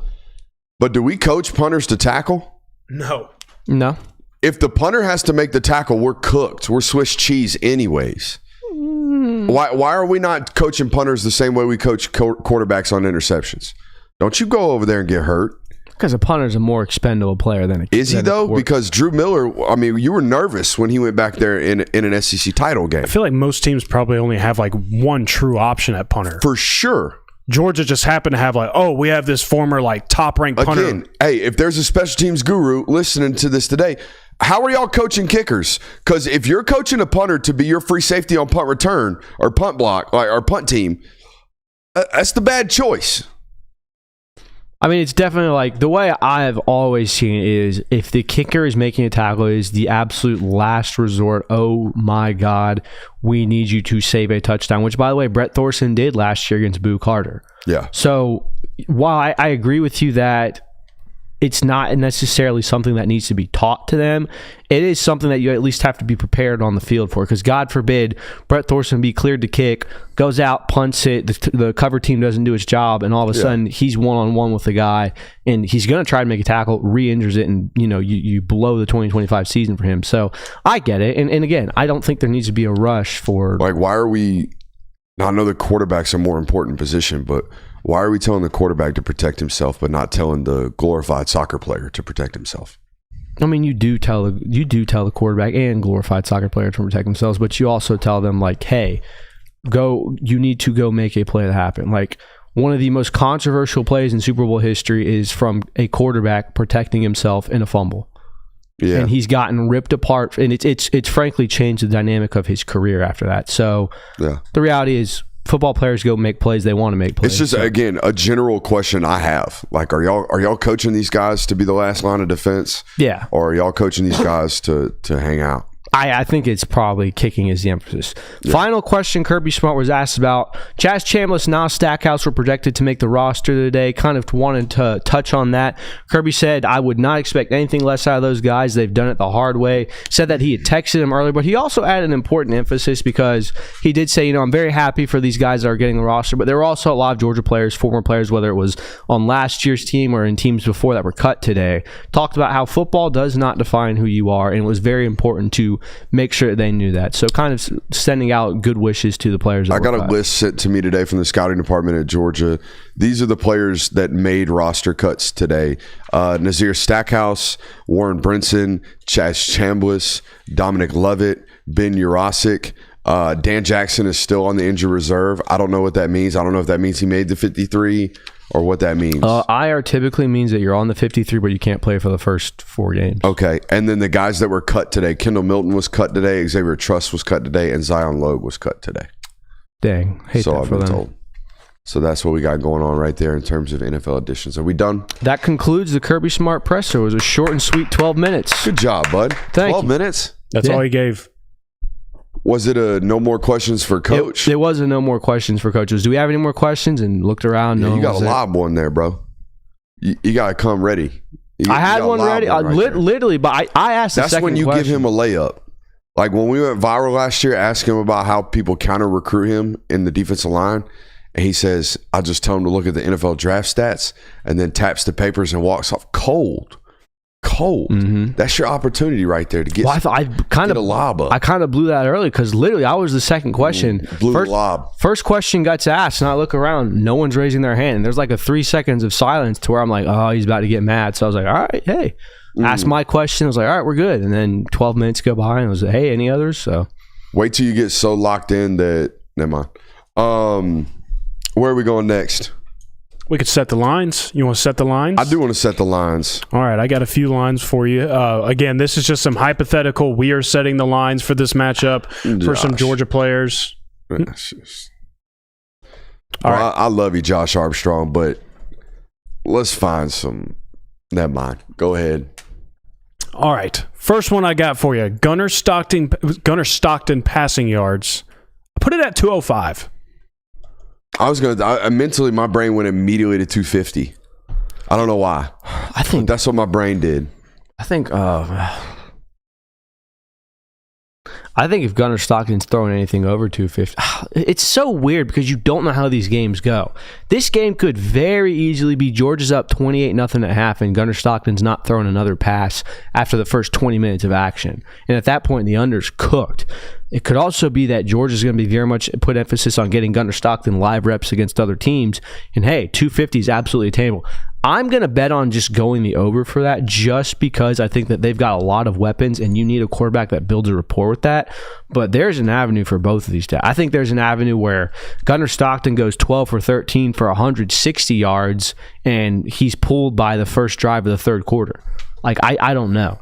Yeah, I just put it at, like, I expect this to be a heavy dosage run game type of affair for Georgia this weekend. So that's why I put it at 205. 250 is probably a better benchmark. Like if you're actually trying to get like people to bet on this and kind of decipher if they want to go either way. 250 is probably the safer play, but I put it at 205. I like that one. Go ahead. No, you're fine. Second one I got. Nate Frazier rushing yards, 70. Oh. If I'm this football team, there's no way I'm feeding Nate. That's what I'm taking the under on this one. We've got enough. I'm figuring out who's number 2. Yeah, we've got enough backs in the backfield to get away with 7 Nate Frazier carries, and if Nate Frazier's going to hit 70 yards on 7 carries, I'll take that bad beat. But there are so many guys in this backfield that are going to get burned, and giving Nate Frazier 15 carries against Marshall isn't going to do you anything. You need that guy for Texas. You need that guy for Alabama. You don't need to take the you trade need off. that guy in 2 weeks when you go to I said it at Yeah. 70 because I think there's a good chance he rips off one explosive, and maybe he's already at 30 yards and he gets another 40. So that's why I put it at 70, kind of like putting that in the back of my mind. But I would probably go on the lower end of that. Like I could see him finishing anywhere around like the 50 range. Hunter Moss with another super chub. He says, longtime Patreon member, subscribe if you haven't already. But Brooks' shirt brought something up to me. Where do you rank the 2011 AA GHSA state title game? Calhoun versus Buford on your all-time state title game list? Look, I love ball. I love ball, but let's not get crazy. I mean, my God. All right, football brain. What do you recall about the football game? Is that the game? Is that the game where old Kick Six buddy hits the game winner from 54? I think that's that ball game. I'm trying to. It'd be find crazy it if that right was now. true. I mean, dude, if I spit that out just now, like, Jesus. Oh, Kirby's pulling it up. Calhoun beats Buford in Georgia title game overtime throw. Late field goal helps Calhoun stave off furious rally by nation's number 9 team to capture Class AA state title. The guy is a ball knower. You know what I mean? Like, oh my gosh. I mean, guys, there's no use for this brain. You know what I mean? No use for this brain other than what it is that I am doing currently right now. Just no use for that kind of knowledge to be trapped inside my noggin. Sicko. Sicko. We all have that. Absolute sicko behavior right there. We all have that though. Gosh. Ew. I don't even feel impressed. You know, like when I guess height and weight on random dude on film, I'm like, damn, ball knower. That right there makes me concerned. Yeah, Do I not have more meaningful things in my life? we all have this, dude. Don't be so hard on yourself. Guy knows ball. Guy knows ball. Jeez. Next All line, right, Jay. moving on. All right, we got some Ryan Puglisi pass attempts. 12. I was to say if it's double digits, I'm taking it. It's 8 to 10. It's an 8 for 9 or 8 for 10 football game for 105 yards. I'm going All play action rollout. 15. You think 15 attempts? I would take 15 attempts. I could see 14. This is it, guys. Guys, this is not your traditional quarterback backup situation. This is a guy that the Georgia staff is terrified is going to have to play at some point there. You have never had a quarterback on your starting roster this willing to be physical against defenses. We saw it last year. He got knocked out of the Texas game. We saw it in the Notre Dame game. He does not slide. That scares the hell out of Georgia staff members. They are going to want to make sure Ryan Puglisi is as ready as possible, and that doesn't happen doing 8 rollouts in the fourth quarter. He's going to have pass attempts. But then again, like, if Georgia feels like that Gunnar Stockton is like, this is a guy we have to win with this year. Like, we love Ryan. We think he's a great prospect. Maybe not ready to go and start multiple games for us this year. Don't you think they're probably telling Gunnar, like, we're not asking you to pull back on how physical you want to play, but we can't be getting murdered in the middle of the field like we don't did. have to think. We know. Like, we heard Mike Bobo speak to the media. They're actively having these conversations with him. Yeah. Hey, what are you going to do here? Hey, that guy's way too close to you. You better be, like, knowing that this needs to be a slide situation. I wholeheartedly agree, and they're going to try to coach I think it's no that. different than, but here's the reality. Like, you can, when we talk about Nuss, right? You can't coach these things out of these people. No, you cannot. Like, you can't on 3rd and 2 be in Gunnar Stockton's ear saying, don't get hurt. Like, you can't do that. That's not the way this kid operates. I'm with you. I'm in the same mindset of, if Gunnar Stockton's going to be 100% himself, right, at the quarterback position, Ryan better be ready to play. Better be ready to play. Yeah, I agree with that. Ooh, we got actual ball knowledge question here. Trying to increase my linebacker ball knowledge. What's the difference between Sam and Money? I've always heard Raylan referred to as both. Let's go to the board. Do we have Epic Pen? I can get pulled up in a second. All right. Drop those things. All right. So on this network, we're not a Money and Sam football team. We're a Mike and Will football program. All right. Now, this is what I've always had a problem with regards to football knowledge. I think people gatekeep football knowledge. I think they get real too uppity and too high class about what they call. So I could sit here and try to explain to you what they call Mike and money, or try to explain to you Georgia's system. I'm going to explain to you how we call it and how I educate football, all right? And then you could absorb it how you want, all right? So let's talk about this. Obviously, let's draw the offensive line in blue. Let's draw defense in yellow. Georgia is a 4-2-5 football team, so we'll draw a standard 4-2-5. Now, we draw a Mike and a Will. The Mike normally is designated to the strength, okay, to the strength. In this case, the 3 technique indicates the strength. We're in an over front is what we call this, okay? Now, how I classify and how I separate who is the Mike and who is the Will is very, very simple on this network. If the offense goes into empty, who leaves the box?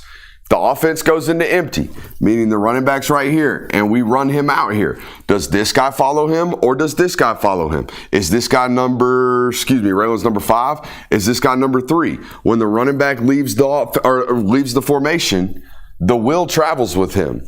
Okay, in years prior, if Kirby Dean and Quay Walker were on the field and the team went into empty, who left the box? Quay Walker. Quay Walker. If in years prior, Monty Rice and Tay Crowder were on the field together and they went empty, who left the box? Tay Crowder. All right, so this year, if C.J. Allen and Raylan Wilson are on the field together, Raylan Wilson's probably going to leave the box, okay? All right, and if that situation were C.J. and Chris Cole's probably leaving the box. All right, if they're in that situation where they have C.J. Allen and Justin Williams on the field for the same reason, maybe C.J. leaves the box. All right, so that's how we classify them around here. Look, I don't know the ins and outs of how they teach 4-2-5 men at Georgia, so how they classify who's the money and who's the Mike in this situation. Sometimes the damn nickel's the money. You know what I mean? So it gets real confusing and real hairy. The best way to describe football, in my opinion, is this way. Who leaves the box? That's the Will. All right, that's the way I describe it, okay? We love stumbling into ball knowledge. We love it. We love it. We especially love when a ball-curious person pays for ball knowledge. We love that. That's big-time stuff. It's big-time stuff. We're going to keep the lights on this month. Yeah, we are. We keep super chubbing like this, we're going to have all kinds of shots up on this network. You know what I mean? I hope so, yeah. We got one. Nah, I ain't even going to tease it. I don't even going to tease it because I can't afford to do it right now. But the moment we can, I think we'll reinvent the game. We're going to try to do something around here if we can afford it that I don't think anybody else is doing. So we just got to get them bands up, though. Moving on with setting the lines. Colby Young receiving yards, 60. I'm taking the under.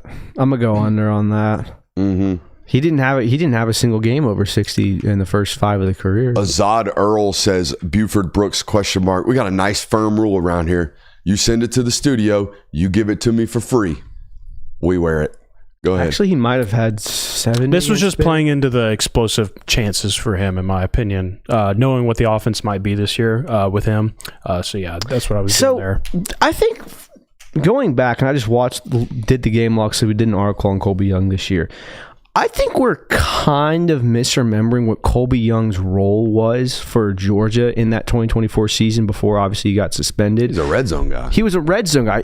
Everyone's talking about him being this downfield threat, this guy who's going to get explosive plays. And, I mean, his longest reception was 34 yards. Other than that, he was, hey, it's 3rd and whatever. We need a 50-50 ball 1 here. Or, hey, we're in the red zone. Let's throw a fade real quick. Or let's get a mesh concept to get Colby Young the ball.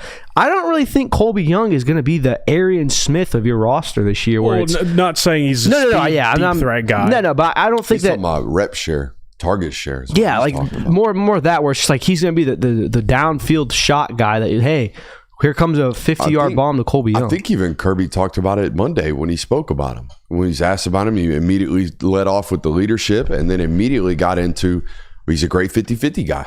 He's a great vertical shot guy for us. I mean, the career long for him in Georgia is 3 receptions, 57 yards against Bama. His longest reception that game was 34 yards. It's not like they're just airing it out to this guy. So I don't think that Colby Young is going to go over 60. That's kind of my point for that. All right. Chauncey Bowen's rushing attempts, 11. Over. I like that. I like the over. I like on that the over. one. Like 14 totes. I think it's a safe bet. I think you go like 10 carries for Nate, 12 to 15 for Chauncey, 12 to 15 for Rod, and see if Josh McCray can get in. you know? Yeah. And then gadget Dwight, but don't do too much with Dwight. I think you need to hide the little nut. You know what I mean? Just for a couple weeks, and then you can bust little nut open out there in Neyland Stadium. All right? But be careful. You don't want to show too much. Somehow, some way, in less than a week, you have found a way to top Rocco Beck on a Hemi Rocco. No. Yes. No.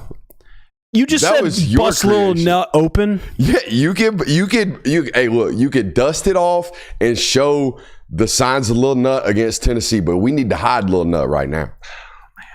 Jeez. There's somebody that didn't watch yesterday's show that has no idea that Peanut Dwight Phillips has been nicknamed Lil Nut by his teammates.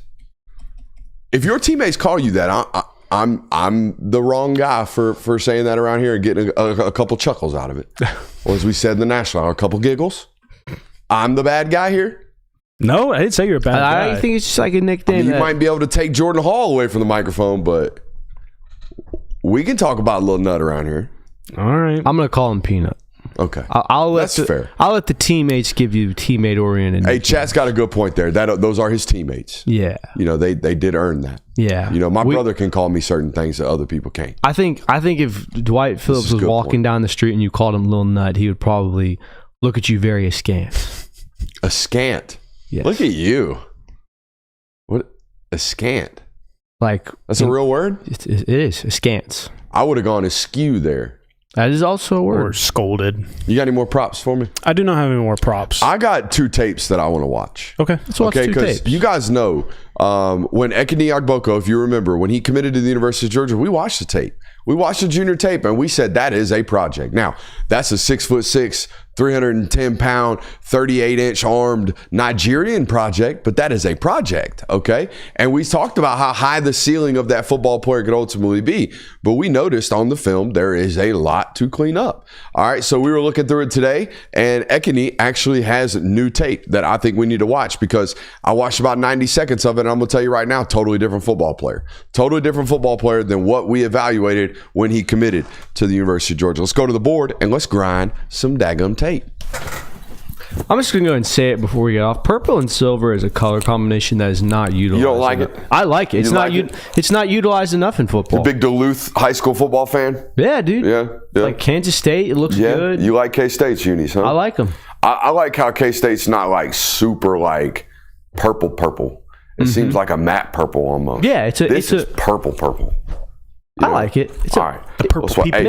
Hey, here's the deal. What I want y'all to watch here, and what I noticed upon first watch, the twitch in the feet have increased dramatically. Watch the foot fire, ladies and gentlemen, how quickly the feet get in and out of the ground. What I don't want you to get absorbed in today is how bad the pad level is. What I don't want you to get absorbed with is how many false steps there are on tape today. I don't want you to get absorbed in that. I want you to be obsessed with the athlete that we're about to watch on tape. That's it and all. All right, we're going to watch him right now take a defensive line snap, okay? He is right there. That is the mountain of a human that we are watching. Obviously, he is the brother of Nnamdi Agboko, who is set to be your nose tackle this year.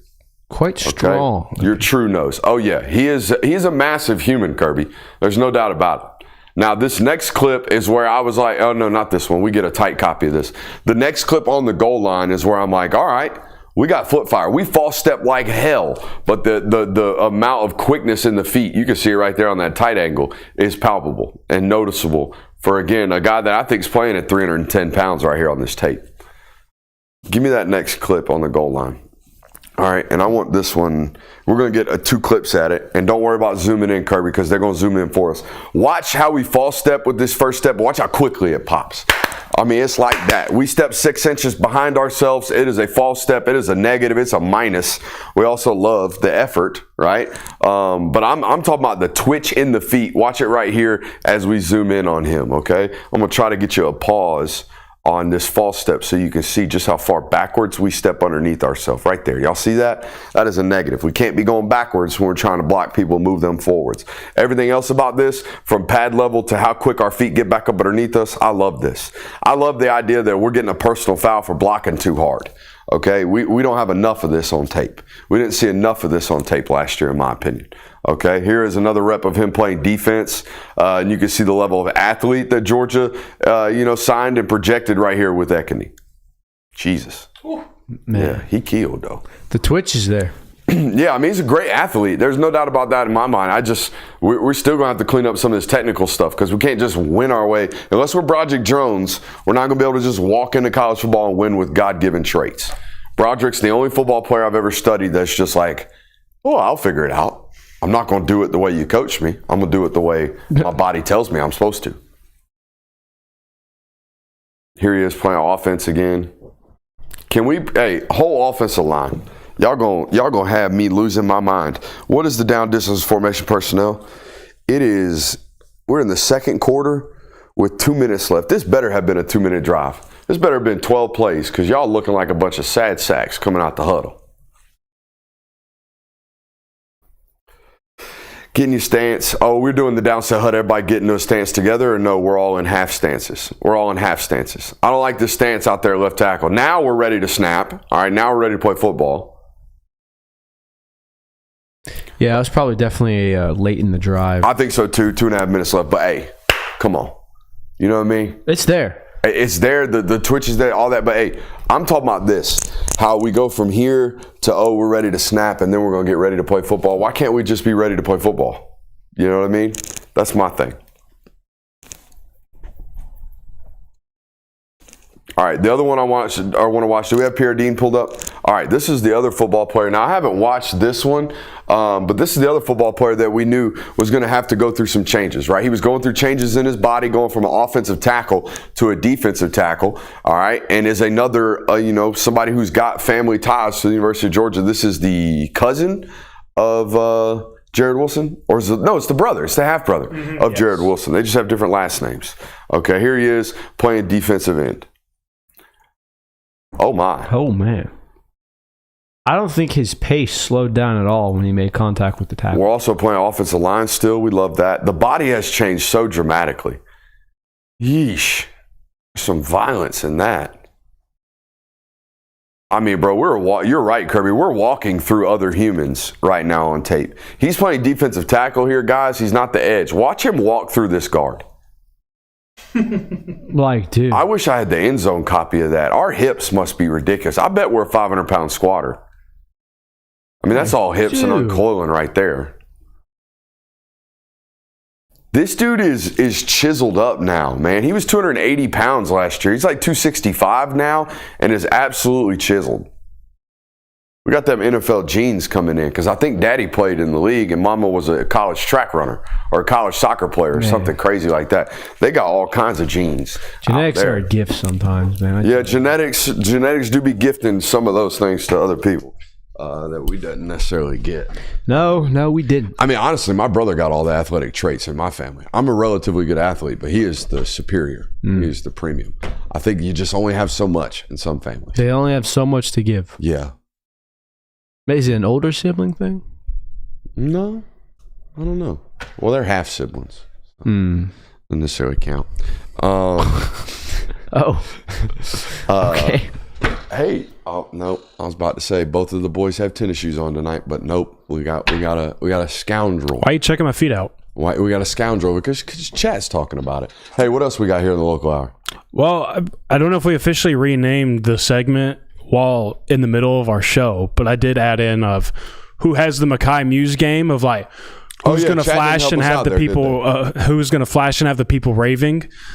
So I had two options. The first name that I put down was, it screams Bo Walker to me kind of, but wild card here. I think it's going to be JJ Hane. I think that people are going to love watching a high-effort guy play in the second half against Marshall, getting a bunch of reps, and just walking offensive linemen back and just being all over the place, and watching a big guy like that move all over the field. People are going to fall in love with it. So I kind of went with this as a special teams route. Cole Speer is not only going to make a couple of plays on special teams in this game, he also has a very good opportunity to get a couple passes thrown his way. And we've all talked about, the coaches have raved about how good of an athlete Cole Speer is. We saw him make some plays in the spring game. I think Cole Speer is kind of the Mai Muse of this game. It's a good call. Can I get some Nasir Johnson love on this here network? Yes, you can. Yes, can I get some very Nasir much. Johnson love on this here network, please? You may get some Nasir I need Johnson to see Big love. 5'6" make plays on Saturday. I think Georgia needs to see Big 5'6" make plays on Saturday. Nasir Johnson was a blue chip projection coming out of high school, and he looked like a blue chip mover last year on tape. Got to get him actually making plays, though. I'm interested to see it on Saturday. That's a good option right there, too. I like that shout. We also probably have a nostalgia tape, I believe. We also have some Super Chubs left, I believe. We also have some news to announce. Oh, look, we're going to fill the last 10 minutes, no problem. Look, I am a fiend for some good quality hydration. You know what I mean? I'm a fiend for some good quality hydration. I'm also a fiend for good causes. All right. I want to be associated with brands that I not only love, but causes that I appreciate. And H2All is exactly that. Not only is it elite hydration, is it elite water, the best of water. All right. Not only that, it goes to a good cause. Every single bottle that is sold, a portion of revenues go to solving the clean water crisis around the world. All right. And I am super excited about these guys, not only because, of course, they're good water and, of course, it's a good sponsor, but they are a good cause, a cause that I will be taking part in this off season as well. Every bottle helps bring clean water and better health to someone who needs it. You can scan the barcode on each bottle that you purchase, all right, and find out exactly where your donations went. Shout out to H2All. Shout out to this network for continued growth, but all of the good causes and good brands and good sponsors that we ultimately find ourselves involved with. That is a local brand that saw what we were doing on Friday Night's Mike and said, I am dying to be a part of that. That is what we have asked you guys to do and challenge sponsors with. And I need you guys to back that up with the same type of support that you do with this network. Okay. If you're buying water, buy H2All moving forward, okay? Let's do this nostalgia tape shot. Before we do that, AI, could you go swipe the bug off that screen, There's please? a bug that's making this a little difficult. Don't worry, we've got AI for this. We got AI. I got it, AI. Don't you worry about that. All right, we got a pesky bug on the board. Is that what we got going on? Yeah. All right, you should be good. There we go. I'll go and, you know what? I'm not even going to give you hints with this one. It's a pretty obvious one. It's a guy that we're all familiar with, I think, and Georgia fans should be familiar with, so I'm not going to necessarily say that Hell yeah. he needs introduction or he needs to guess. You'll guess it pretty quickly, I'm fairly certain. So, We love that. We love that. that happens a good bit, honestly. What, me standing in front of cameras? Yeah. Yeah, I mean, I'll be floating through this studio every once in a while. All right, you ready? Yeah, I'm ready. Oh, what? We got a little guy right here. Oh, it's Dwan Mathis. Yep. Yeah. It's Dwan Mathis. Fun tape, though. Really fun tape. The first real star quarterback to come out of Detroit, Michigan on what turned out to be a run of the state of Michigan quarterbacks. Right after this, it was Dante Moore, and then right after Dante Moore, it was Bryce Underwood. So this area of high school football in Michigan has produced some dudes as of late at the quarterback position. Still playing football, by the way. Yeah, he's still at Temple, isn't he? No, not at Temple. He's playing at Davenport. Oh, okay, cool. Davenport plays football? Mm-hmm. Is he playing quarterback? Yes, Davenport Panthers. The Call of Duty split screen for the highlight. Sick. What was even crazier is the fact that Georgia gave him 6 drives, and we're like, yeah, no, that's cooked. You're done. Yeah. The infamous Kirby Smart. What was the Arkansas linebacker that murdered him on the sideline? That play That was like, he is seeing stars right now. If that play doesn't happen, there is an alternate reality. I think, where Dwan Mathis wins the Heisman? No. Dwan Mathis at least finishes that game because, I mean, that linebacker, I can't believe you don't know his name. He was a Hall of Namer. He was. He was a Hall of Name linebacker, wore number 10 for Arkansas. Oh, God. Bumper Pool. That's what it was. Ball knower. Just pulling it out the hat right there. Bumper Pool. Bumper Pool put that man in. Bumper Pool put that thumper pool on the sideline. Yeah, put him in a rage cage, and he was really never the same after that. But, man, there was nothing more exciting. Bro, I had people tell me this guy looked like a football god. Dude, I was literally about to say it. Football god. There was nothing more exciting about Georgia football than that 2.5 week period after Jamie Newman opts out and Dwan Mathis is getting all the ones reps and guys like, hey, we got a guy here. And then that play comes out of him rolling to the right and throwing that out route perfectly on the sideline. On SEC Storied? Yeah. Oh, yeah. Where everyone's that was a beam. Everyone's like, yo, Georgia's got a quarterback. This is like, who needs Justin Fields? We got Dwan Mathis. Didn't end up going that way, but I heard better he option. played unconscious for like 5 weeks straight in fall camp. that's what I And heard. it just right there in 6 drives. Nope, gotta go. Well, it wasn't even like the first 2 drives. Like he converted a third down with his legs. He looked good. And then bumper pool killed him. That bumper pool hit, like, I don't know if he was concussed in that game or if he, like, shook his confidence. He was like, oh, this is real, but something changed. It's unfortunate that there's like 2 moments that will always stick out for Dwan Mathis. It's the one with Kirby Smart looking at him after he just got caved in by bumper pool, and then it's him throwing an absolute duck on the sidelines against Florida when he's about to check into the game. All right. I thought he got hit by a ball. No. I'm going to defend Dwan Mathis in this because the camera angle looks bad. It looks like he was throwing a JT Daniels and hit a poor bystander. In quarterback drills, when you're warming up, quarterbacks never catch their own football because of fear of breaking fingers, jamming things like that. Necessarily, you throw to the ball boy standing next to you. If you go back and watch that clip, the ball boy is not looking. He's got his eyes out to where he doesn't have discipline. Dwan Mathis throws that ball and it hits him. It's inaccurate football. That is not Dwan Mathis' fault. Eyes on your target, brother. My target's not looking at me. I'm not throwing the football in a setting like that. That's fair, but I feel like the absurdity. Kirby, if I just pegged you with a football in the middle of the show, you'd look at me and go, "What the?" And I'd look at you and go, "Well, you know." If we were standing, you to catch it. if we were standing in the backyard throwing the football, and all of a sudden I pull my phone out and I just start checking it, and you hit me with that, I'm like, "Hey, what the heck?" You're like, "Dude, we've been throwing the football." No eye discipline on the equipment manager is crazy. Yeah, I mean, go back and watch the clip. Literally, the guy's like looking off in the stadium and gets hit by a ball. I don't think Where's he playing again? Davenport. Where's Davenport? Is that Virginia? Let's We'll see. wait. Stand by. Hey, they got a cool color combo. I know that. Ooh, cool colors, very nice.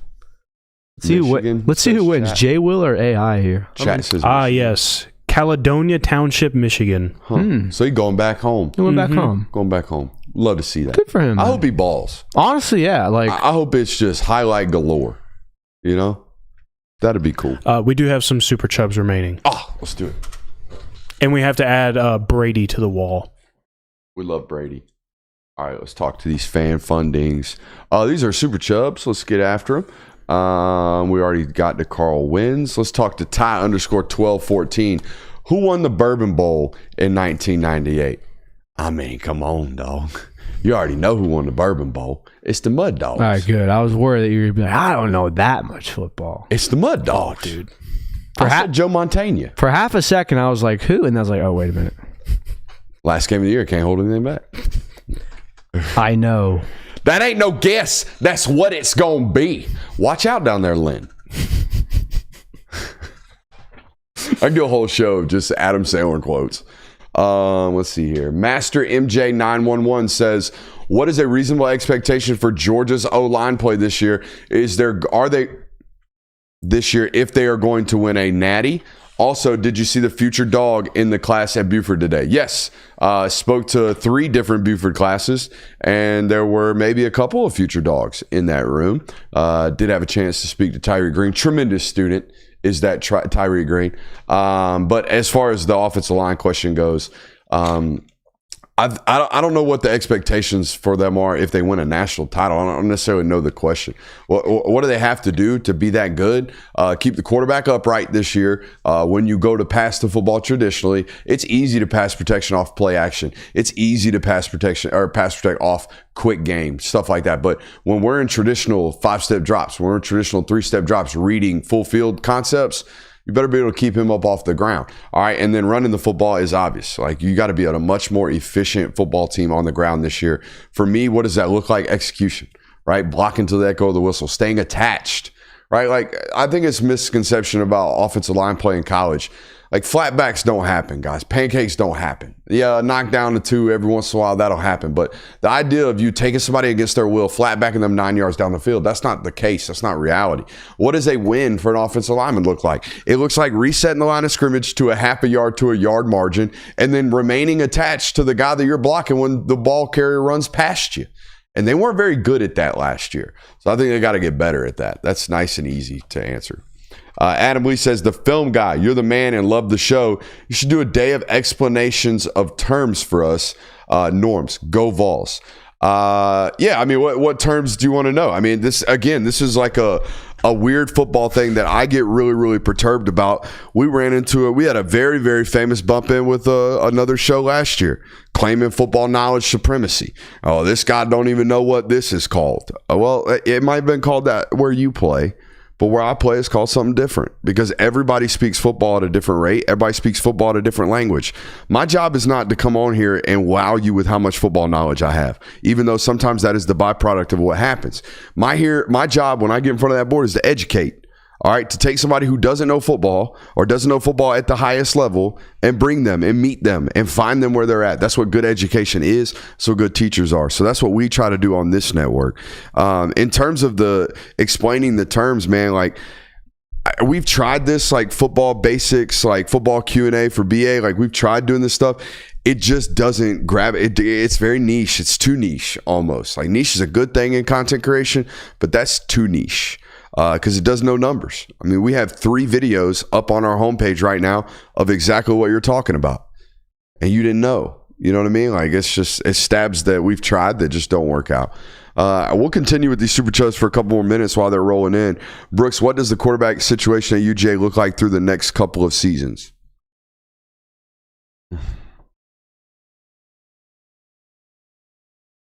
You know what I'm contemplating, right? Yeah. Most likely case is that Gunnar Stockton starts for 2 years and then Jared Curtis starts in 2027. And I hate saying that. I hate saying that out loud because the first response is, well, what about Ryan Puglisi? The second response is, what about Ryan Montgomery? That's the coinky dink in the predicament your football coach put yourself in when you sign 5 stars. That you do this at corner, you do this at defensive end, you do this at running back, you do this at offensive tackle. Hell, Daniel Calhoun's a top 100 player that we think is about to get beat out by Juan Gaston in year 2 of his college football career. This happens at every other position. So you can't be, oh, woe is me when it happens to you at the quarterback position. Tell the people about Jonah Williams for a minute. For those who don't know, Jonah Williams is a 5-star safety commit at Texas. Also plays baseball. Went viral for playing baseball this year for a couple of things that he did. Pimped the walk down 12, I think, and then slid really, really hard into second base. Great football player, though. And a football player that is a baller. Like, I love great football players, but I love playmaking ball players. That's what Jonah Williams is. So, yeah, I mean, if you pay me $10 to say something nice about Jonah Williams, that's nice and easy. Appreciate you. He's a great football player. Stop playing baseball, though. Did y'all see this 5-star? There's a 4-star quarterback in 2027 that is bullish on Florida State because they're convincing him that they're going to let him play basketball. Buddy, they ain't letting you play basketball. Y'all are so goofy. Every single one of y'all whose representations make y'all believe that these coaches ain't selling you a whole bunch of used car salesman bits when they say, yeah, son, we love you. Come play here. We'll let you spend half the offseason effing off with the basketball team. Yeah, sure. Whatever it takes to get you here. And then when you sign on that dotted line, guess what they're going to do? They're going to take a knife and stab that basketball in half and say, this ain't happening again. Go ask Kool-Aid McKinstry. Go ask Terrion Arnold. They're the last 5 stars I saw fall for this mess because Nick Saban sold it to him. Who? Justice Haynes. Yeah, go talk to Justice Haynes about playing baseball. It just like, it ain't happening. I'm sorry. Austin Simmons. Go talk to him about it. Y'all ain't playing 2 sports. Stop thinking it. It's not true. Not at quarterback. Yes, I will be there Friday, Coach. Yes, I will be there. And I will be here tomorrow. All right, we will be here tomorrow. Live at 10 o'clock. We appreciate you for being here. Make sure you hit that thumbs up button on your way.